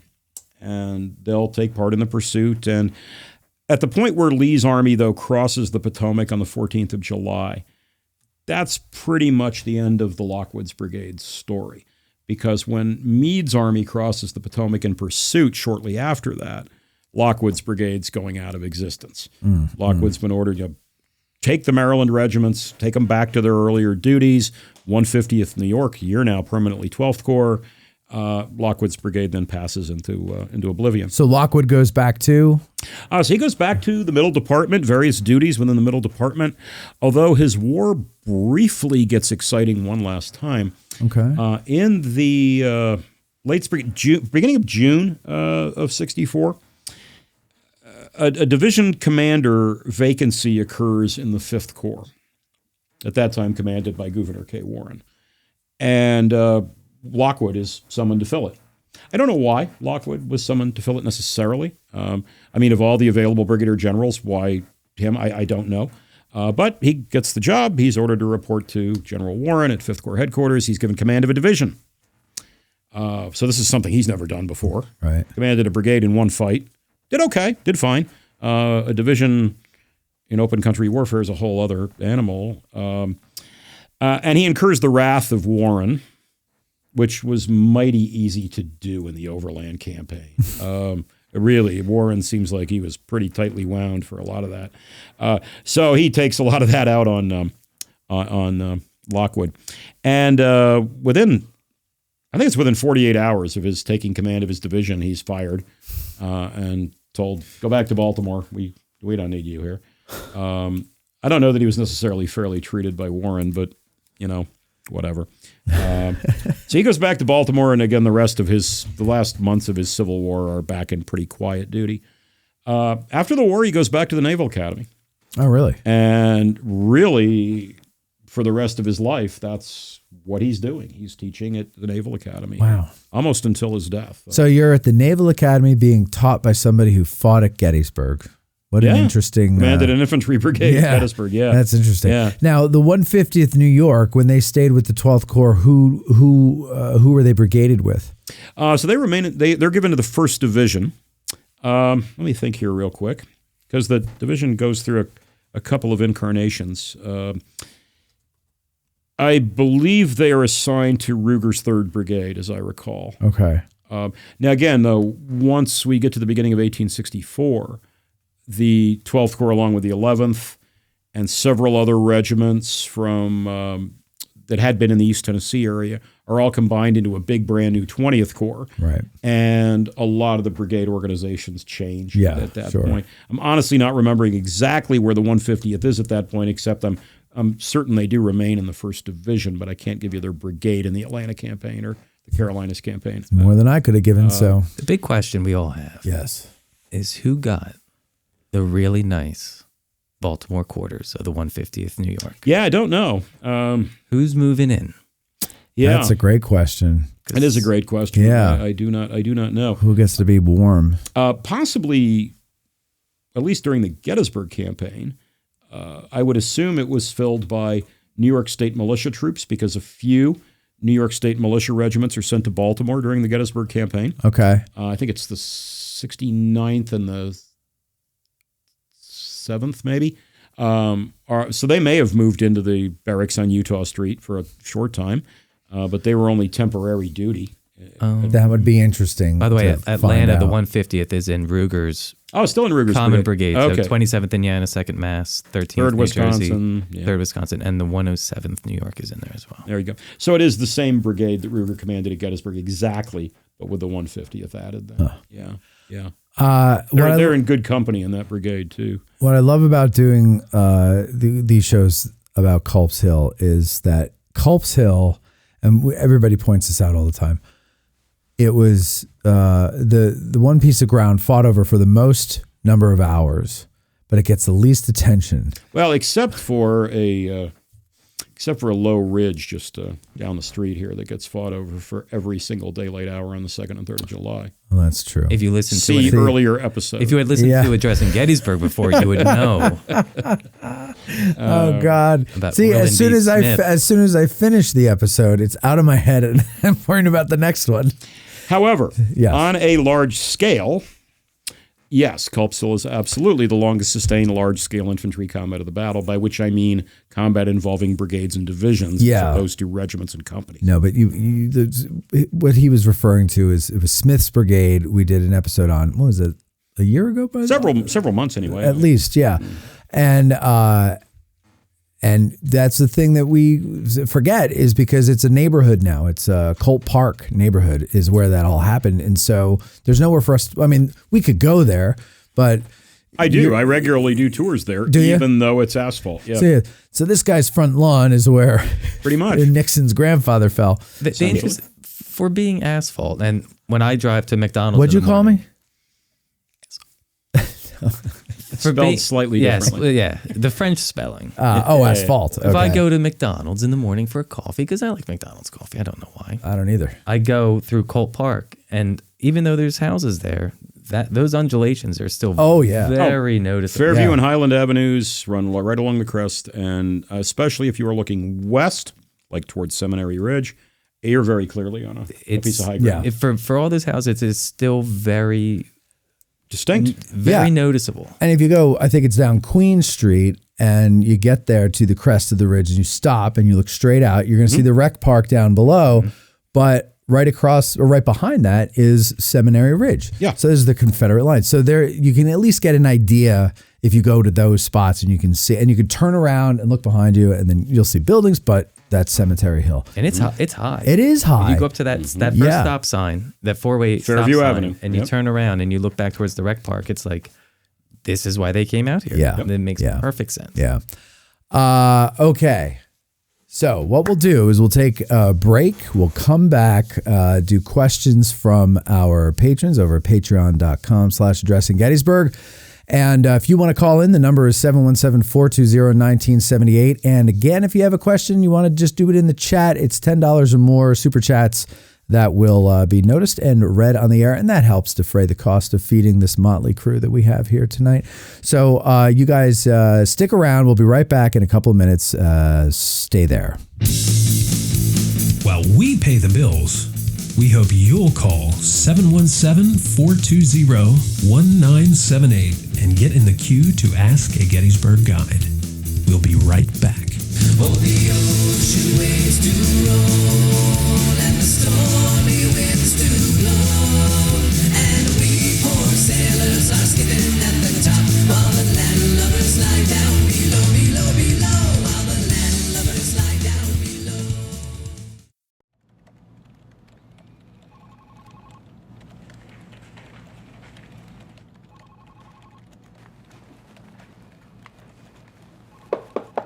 Hey, buddy.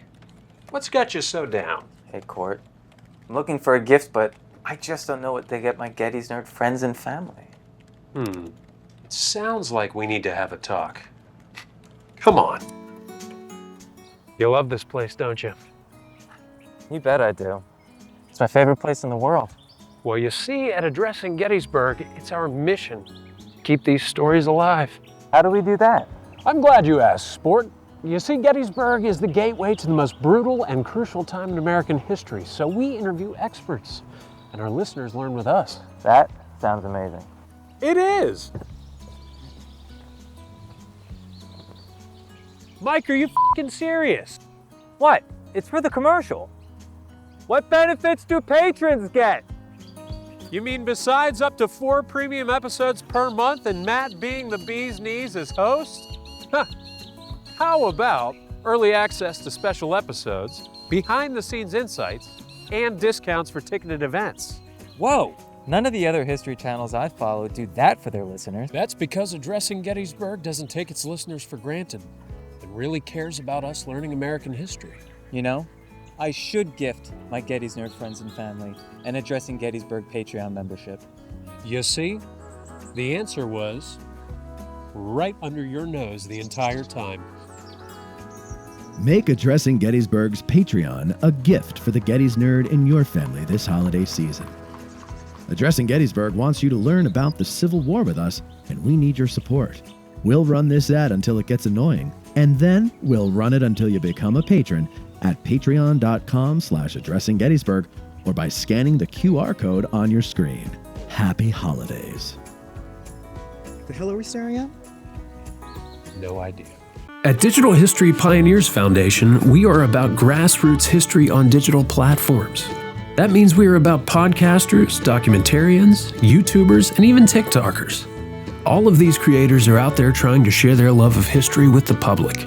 They don't need ideas, they need funding, both from viewers and corporate donors. DH Pioneers' initial funding focus is on the Civil War era, with a special emphasis on the Addressing Gettysburg podcast. So be a vital part of the unique content Addressing Gettysburg has in store by donating at dhpioneers.com and help bring your love of history to the people. Digital History Pioneers is an IRS Section 501c3 approved charitable corporation that makes any donation tax deductible to the fullest extent of the law.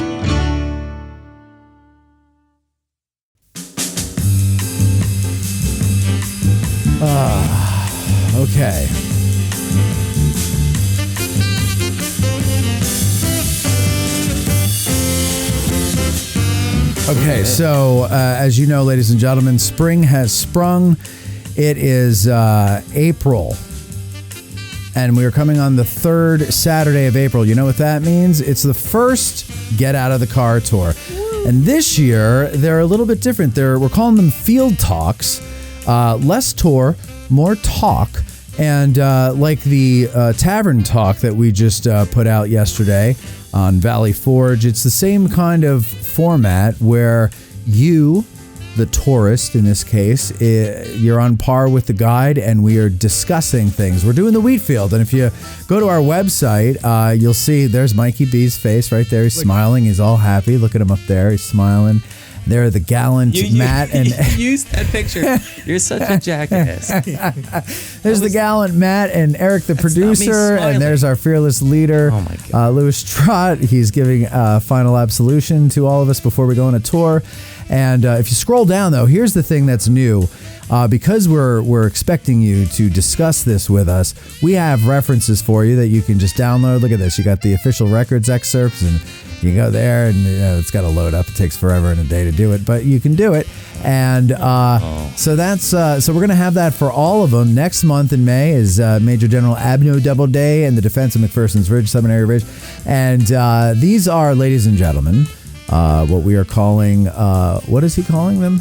Decision points. That's the theme of this year's tours. So that's what we're doing. So you don't have to sign up. You just have to show up. We're meeting at Winslow's Monument in the wheat field. That's what we're talking about, the wheat field. If you go to the website, you can see a promo video. That's this one right here with Mikey's smiling face. Stop it.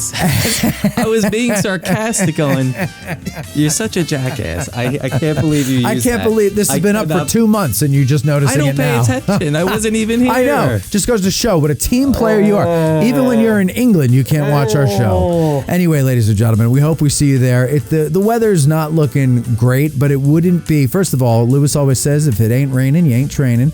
And secondly, most of our April tours are some kind of horrendous weather. I think we've had like 2 of them in the past 7 years that are not shitty weather, but that's what makes it fun. It's an experience. Bring your chair and bring your thinking cap and your opinions and your thoughts and your ideas, because we want to hear them.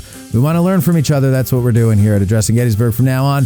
So we'll see you on Saturday, April 25th at 10 a.m. Get there earlier because you got to park and stuff and meet us there. But we'll see you there. You didn't get in the phone queue during the break? Come on. What are you, chicken? 717-420-1978 is the number to prove me wrong. Super chats of $10 or more will be read on the air. Here's Matt. All right. We are back now, and it's time to Ask a Gettysburg Guide. Stu Dempsey is our guide today. And we've got a bunch of questions. You know, one point, wasn't Lockwood, he was a slave owner, wasn't he? Yes. In fact, he, in the 1860 census, owned one enslaved woman, 55-year-old woman, apparently a housekeeper, I guess. Okay. But yeah, he'd owned more than one person, I think, earlier on. I believe his father, if I'm remembering this correctly, I believe his father was a fairly substantial slave owner. Okay. And what did you say he was from? Delaware? Delaware, okay. Slave state. All right. Not a real super slave state, but a slave state. But a slave state nonetheless. Yeah. All right. Well, Rich Snyder has the first question here. He says, understanding the complexity and importance of seniority and Williams' desire not to supersede Thomas Ruger as brigade commander, did Williams ever write or say anything complimentary about Lockwood or the troops under his command? Was Lockwood respected by the other generals of the 12th Corps? So we kind of touched on this a little bit, but more specifically, Richard wants to know those things. Nobody really discusses Lockwood extensively in the 12th Corps because, I mean, he is only a part of the Corps for a blip in their lengthy war history. Right. So it's not like he gets to know everybody. No, it's, they didn't all go out for, like martinis or anything. Well, I don't know. Maybe they go did. To O'Rourke's. Yeah, maybe they did, actually. But no, in all honesty, Green says brief but nice things about Lockwood. That's repeated in Williams' own report. So, they give credit. Lockwood's men did good service. I believe one of the phrases is demonstrated good conduct. So he and his people are getting praise from the 12th Corps. But again, Lockwood comes and goes pretty fast, so there's not a lot there. Even the questionable mention by Williams in his memoir From the Cannon's Mouth about the 1st Potomac Home Brigade advancing in column rather than line, even that is phrased in a way that's sort of like, yeah, look at those rookies, Yeah. But, but it's not critical. Right. It's not like those morons went into, and got people killed unnecessarily. Yeah. It's, the new guys. Yeah. So I think on the whole, it was a pretty positive experience for the entire command structure, Lockwood and the 12th Corps generals. But again, it's not a topic of extensive conversation at least not that survived. Yeah. Actually, John DeMario in the back there said he had a question for you. John, you want to ask your question?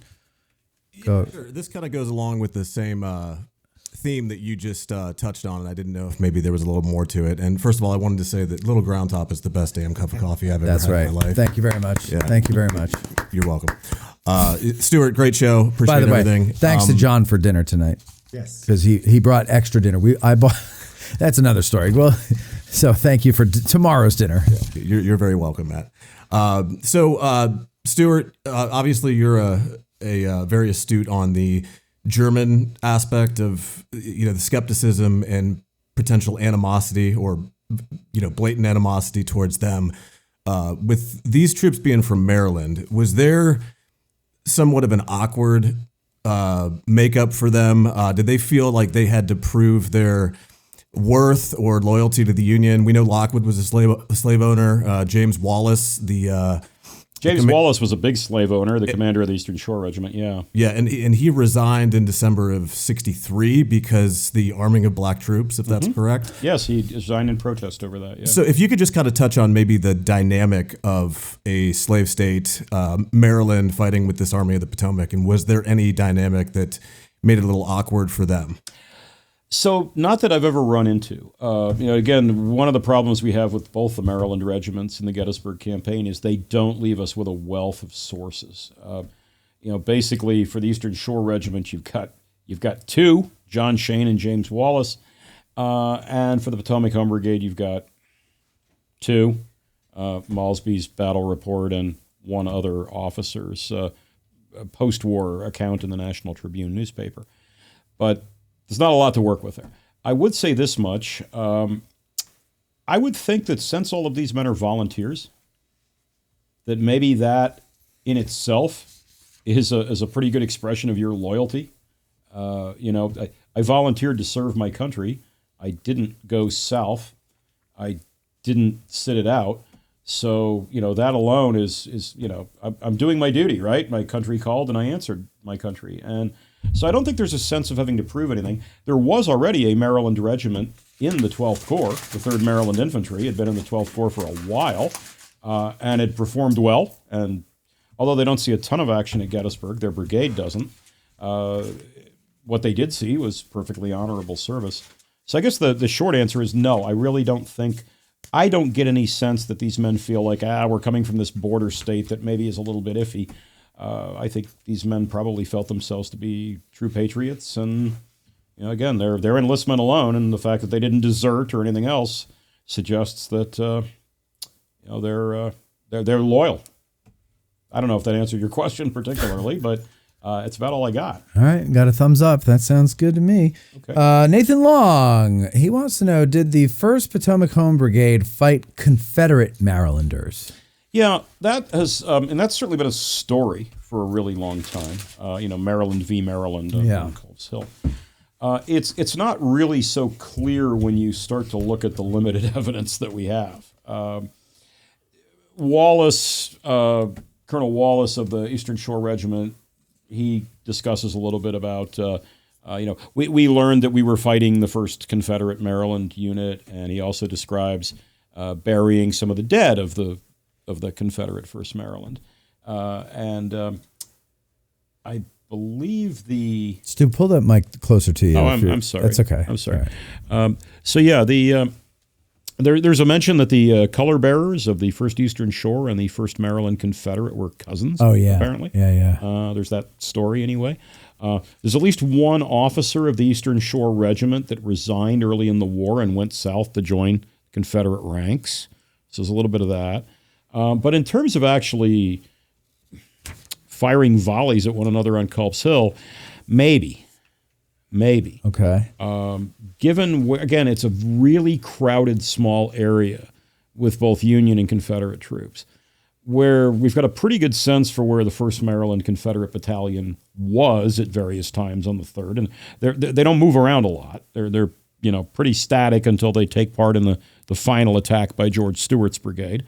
It is possible that the right companies of the Eastern Shore could have fired on them, maybe could have fired by the right oblique on them, but it's, again, the evidence isn't really crystal clear.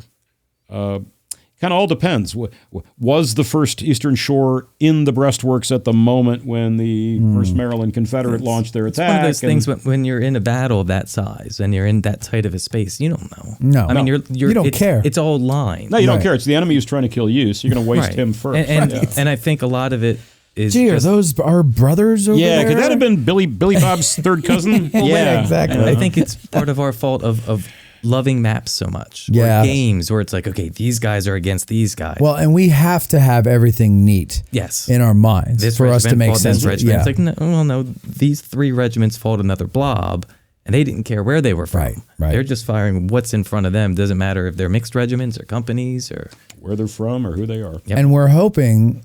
And you rarely get close enough to even know. Well, yeah, right. And we're hoping.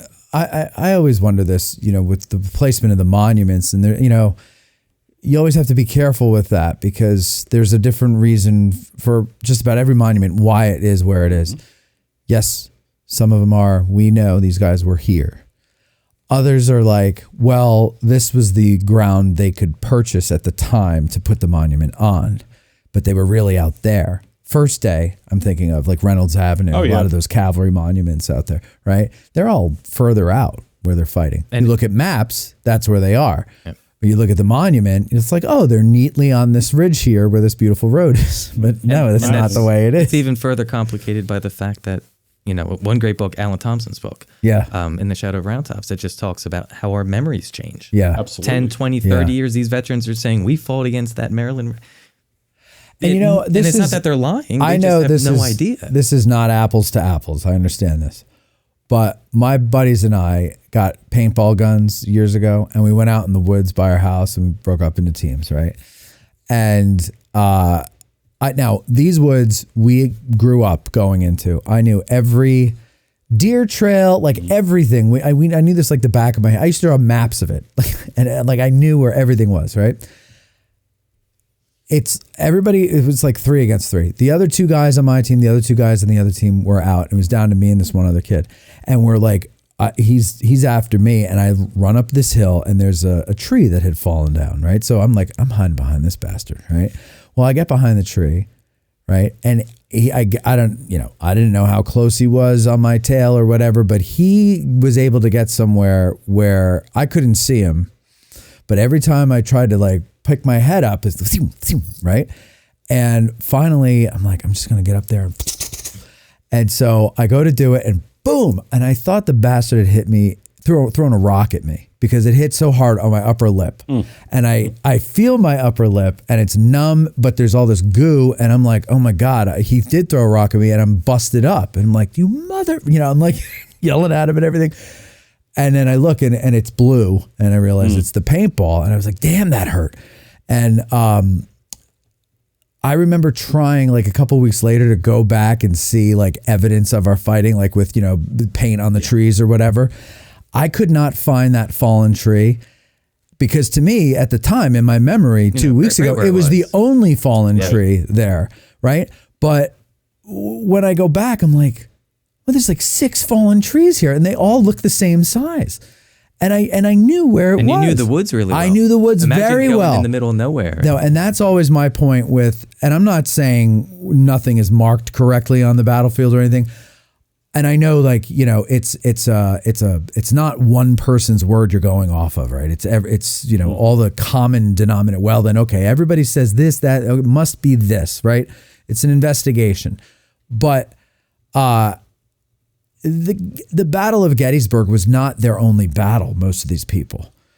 And it's not going to be their last unless they're killed in it, right? But like the guys that go on and continue to fight the war, they're going to fight how many more places? And I'm sorry, but to me, in a traumatic moment, a farm looks like a farm. Woods look like woods. They're not committing it to memory. Like, remember where you were on July 2nd. Because it doesn't become momentous until later. Yep. After it's over and you look back and you go, whoa, what the hell did we just and go even through? look at it in a smaller point. Look what we talked about today when Stuart was talking about Lockwood on July 2nd. The difference in the report from a private in the front line and an officer were two completely different engagements, but it was the same event. Same acre of ground, Yep. So they go home and they tell it differently. Which one's right? Neither of them are wrong. That was what that person perceived to have happened. Well, also with Culp's Hill, Culp's Hill in particular, monument placement is really problematic there because, well, first off, unit monuments on one corner of the battlefield do not all represent the same moment in time.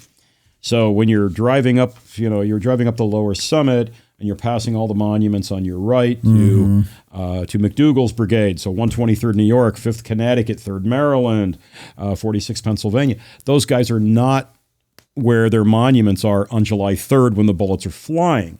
It's where they spent a quiet morning and afternoon on July 2nd. It's not where they are on the 3rd.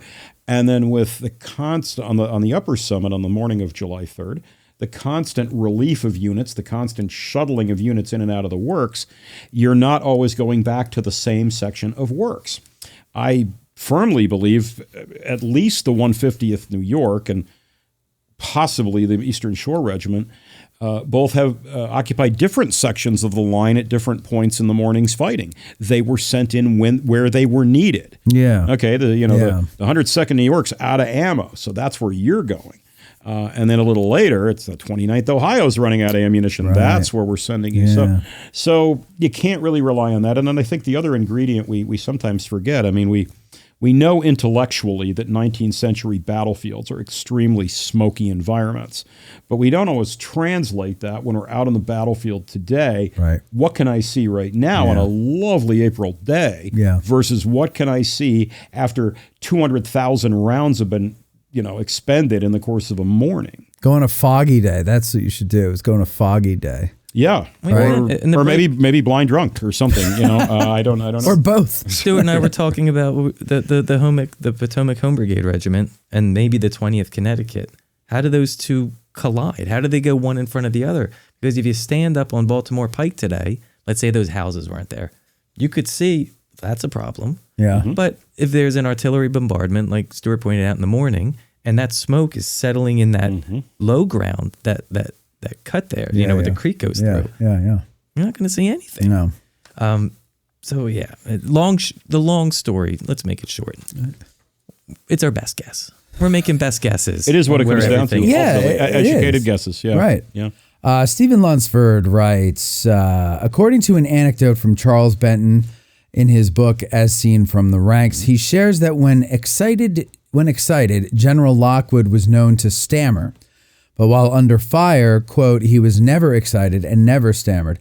In your own research, have you come across any other such accounts on the general stammering? It's always intriguing when a soldier writes of the characteristics or mannerisms of a commanding officer. Benton is the only guy who mentions that. Okay. For what it's worth, he's writing about 40 years after the war, which does not necessarily mean that his writing is incorrect or his memory is faulty, not necessarily at all. But he is the only guy I've encountered in the brigade who mentioned that. And let's remember, these regiments only serve under Lockwood for a couple of weeks, and they only serve under Lockwood under fire for a day and a half. So his exposure to Lockwood would not have been extensive, but it might have stuck in his head. Yeah, wow, this guy's got this kind of nervous tick going. But he'd hardly be the only one. Franz Siegel was reasonably well known for, in the moments of greatest excitement, just automatically reverting to German and occasionally confusing his non-German speaking subordinates. It's got a famous episode at the Battle of Newmarket, supposedly, where when things are beginning to crumble, he reverts to German, and all these men in the 12th Virginia are like, huh? So, I do that when I get angry, and I've never learned German in my life. No, there it's you go. just a I was rare going to say, you're talent. yelling at me in German. Yeah. The other day. Yeah, there you go. What does that mean? I have no clue. idea. I never know. In fact, most Germans, when they hear it, don't know what I'm saying. It's an old dialect. They're playing along, though. Naptown Bob says, was the 1st Maryland Potomac Home Brigade treated similarly to the 126 New York for the debacle at Harper's Ferry? not at all. Were they at Harper's Ferry? They were at Harper's Okay. Ferry. Actually, also the 3rd Potomac Home Brigade was also at Harper's Ferry, so two of their regiments were there. The 126th New York really takes the hit for their reputation, not for the surrender at Harper's Ferry per se, but for the action on Maryland Heights the day before the surrender. Okay. They're up on Maryland Heights with some elements. Now, I haven't looked at the Harper's Ferry siege in a while, so if I get this a little wrong, please forgive me. But they're up there with detachments from, I believe, the 32nd Ohio and the 39th New York, which are both experienced regiments. The 126th is brand spanking new. I mean, been in the Army like a month, never drilled beyond a company level, and they're thrown up on the Maryland Heights to face Kershaw's and Barksdale's brigades, so certifiable badasses. And it comes apart. The wheels come off. And big shock. The wheels would have come off for anybody's regiment in that situation when you're that inexperienced. But the 126th and their Colonel Sherrill took a fair amount of crap over that. So it's just being at the siege wasn't necessarily, the black mark on your reputation. It was really the Maryland Heights fight that ruined the reputation of, especially the 126th. So I guess the short answer is no, not really. Right. Robert Fry asks, now we've already kind of touched on this with the 1st Maryland, the Maryland versus Maryland guys. But he let me just get his question out here because it's slightly different. Although it's not slightly different. So we'll just go ahead and say, are there any post-war writings from the men in Lockwood's 1st Maryland Regiment about making amends with those in the Confederate 1st Maryland Infantry Battalion unit? Building on that, are there any letters written back home post-battle about these two units meeting at Gettysburg? So we kind of, before we went through it, and we were kind of like, we don't really know. Yeah, post-war. Where does that come from? Yeah, post-war, I honestly don't know if there was any, kumbaya moment or anything. Yeah, I have no idea. I've never encountered anything for what that is worth. Probably there was some of that after the war. I guess Maryland's a very small state, so But what was the second part of that? I'm sorry. It says building on that, are there? Well, that was the second part. Building on that, are there any letters written back home? Well, yeah, post-battle about these two units meeting, and then the first part, I guess. Are there any post-war writings from the men in Lockwood's 1st Maryland about making amends with those from the Confederate 1st Maryland? Okay, so I addressed that latter part already. Right. In terms of post-battle correspondence, to the best of my knowledge, the only thing out there is a brief mention by Colonel Wallace, 1st Eastern Shore, again about burying the dead of the Maryland Confederate Battalion, and honestly forget where the mention that the color bearers may have been cousins. I forget the source on that. Right. But yeah, other than Wallace's brief mentions, I can't think of anything. Okay. Again, there's not a lot of post-battle writings from these guys, right? Especially the Marylanders. So, yeah.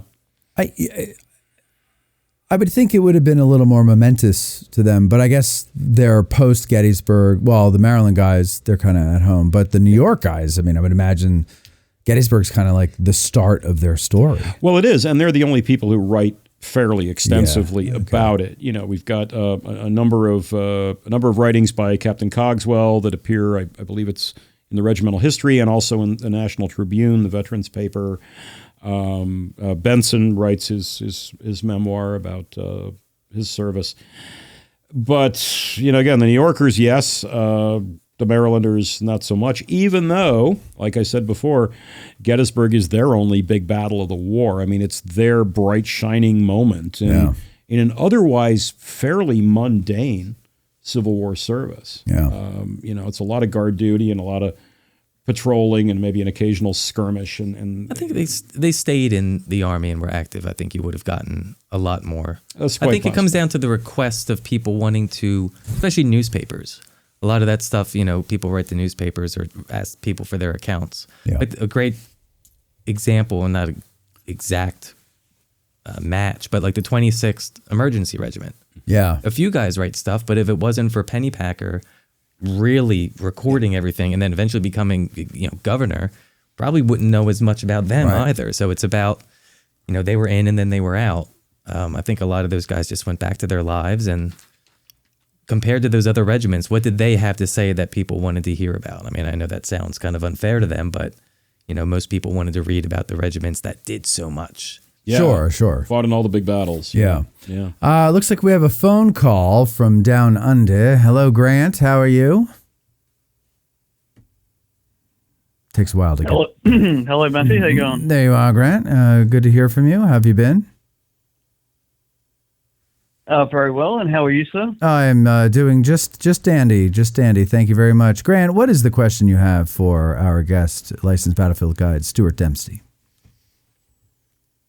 My question for Stewie is... I'm not answering your question. Sorry. Hang up. What an a-hole. Yep, goodbye. Come on. You don't do that. It's an Australian thing. But I'm not in Australia. To hell with Australia. Yeah, to hell with Australia. Grant, ask me your question and I'll relay it in a polite manner to Stu. Thank you. Okay, you're welcome. Go ahead, Grant. I don't know if you've covered. I'm sorry, I only just started watching the show. But post-war, how was the relationship between the Maryland soldiers on both sides? Did they finally sort of bury the hatchet, or did they get over it? Are you kidding me? Did you not just hear the last question I asked? 90 seconds ago. It's literally the last question I asked. Short answer, no. Okay. All right, Grant. Great to hear from you. Go throw another shrimp on the friggin' Barbie. A prawn on the Barbie, Grant. Go throw a prawn on the Barbie. Shove it up your ass. All right. Thank you, Grant. All right. There he is. It goes. All right. Well, let's see. Anything else you'd like to add, Stu? No. I will never call you Stewie. That's good. Yeah. I knew as soon as the last guy who did has his head on a pike in my front yard. So. As soon as I heard, I believe when he says that. As soon as I heard, there's a man's head on a pike. I believe, and I want to see it. I'm not messing around. I'll give you my address after. Yeah, I'm not going without friends. We'll all go. We'll all go, but I have to see the head on the pike. As soon as I heard Grant slip into the ooey, I was like, oh boy. Oh boy. And you reacted exactly as I would have hoped and expected. So only because I didn't have the button that hangs up the phone. Grant he's a very big fan of the show. So I'm sure he's harmless. He is. Well, he's in Australia. Yeah. But he's also harmless. He's a wise ass. And he likes to sometimes do those things. Test the boundaries, That's what he likes to do. But anyway, I think that's it for us here. We've completed the story of Lockwood's Brigade. And since this is going out live, if the recordings are corrupt, who cares? Because we have it live. It's archived on YouTube now. So there we go. Did you start the record? Oh, I should probably start now. No, it's been blinking the whole time. Otherwise, ladies and gentlemen, thank you very much for watching and listening and your questions and your support and everything like that. And we will see you. Actually, I think, Stu, you are you're coming back at the end of May. We're doing Carol's Brigade, if I'm not mistaken. We are. I'm going to spend the first half of the month guiding in Poland. That's right. Oh, yes. And let me talk about that real quick. You're guiding in Poland. You're going to Gdansk, Warsaw, Krakow. This is all Mikey's Polish. Homeland. Yeah, this is Mikey's homeland. Battleground Historical Tours is the name of your company. It's battlegroundhistorytours.com. And you go all over the place, all over the United States, Canada even, right? You go up to Canada? I haven't actually included any Canadian sites yet, although I'm thinking about the Quebec, the Canadian incursion, the Quebec siege, 1776. Thinking about that one. No, I like this coming year, in addition to Poland, I'm conducting a tour later this summer of the Lake Champlain Valley and the Revolution. It is the 250th anniversary, and I've done tours up there before. It's a fabulous combination of some of the most gorgeous scenery in the eastern United States, combined with a place that's just incredibly rich in 18th century military history. So we'll be doing Fort Ticonderoga, Saratoga, Hubbardton, Mount Independence, Crown Point, etc. And then in October, I'm doing another Normandy tour. That one's sold out. Although I there's always a cancellation. Somebody's life always gets interrupted by something.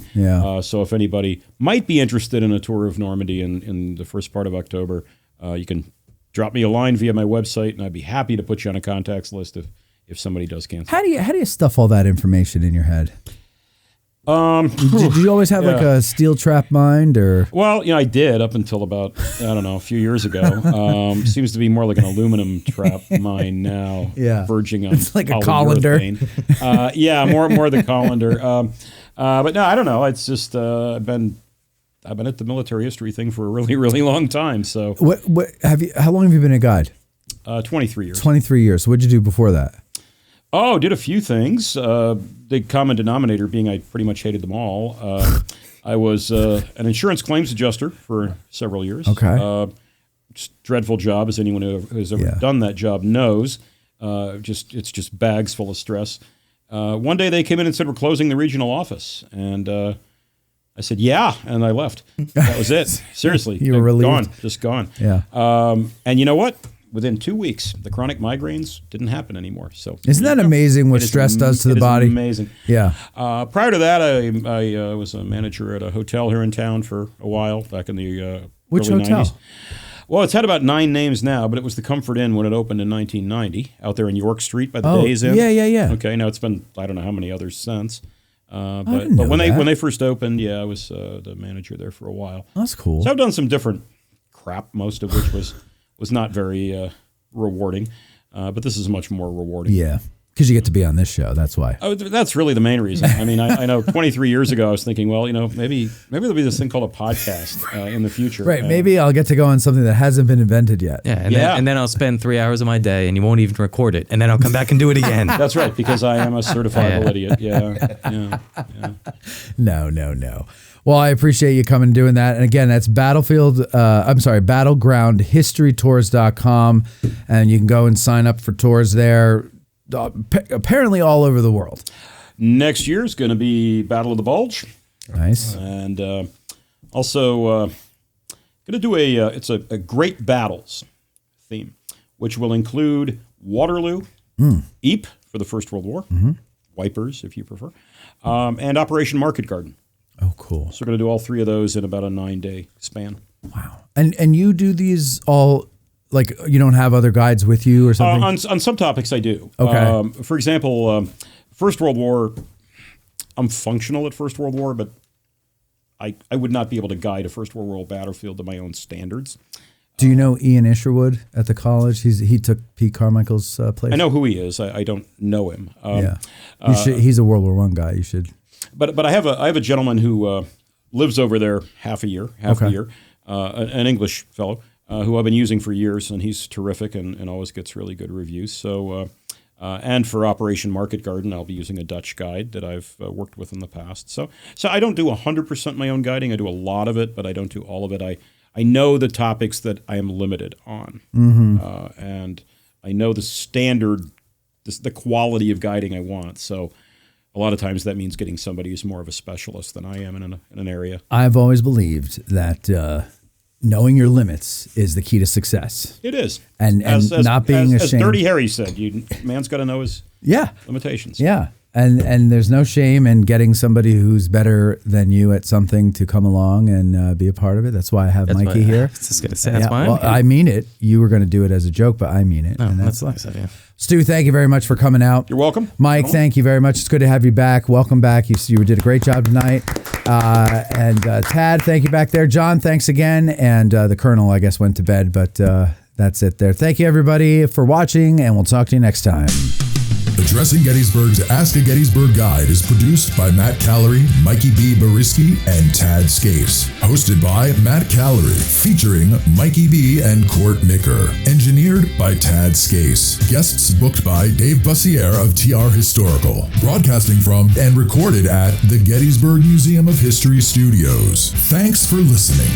Instead of small drink down and pay the reckoning on the mail. No man forget shall go to jail for carrying on glory. Instead of small drink down and pay the reckoning on the mail. No man forget shall go to jail for carrying on glory.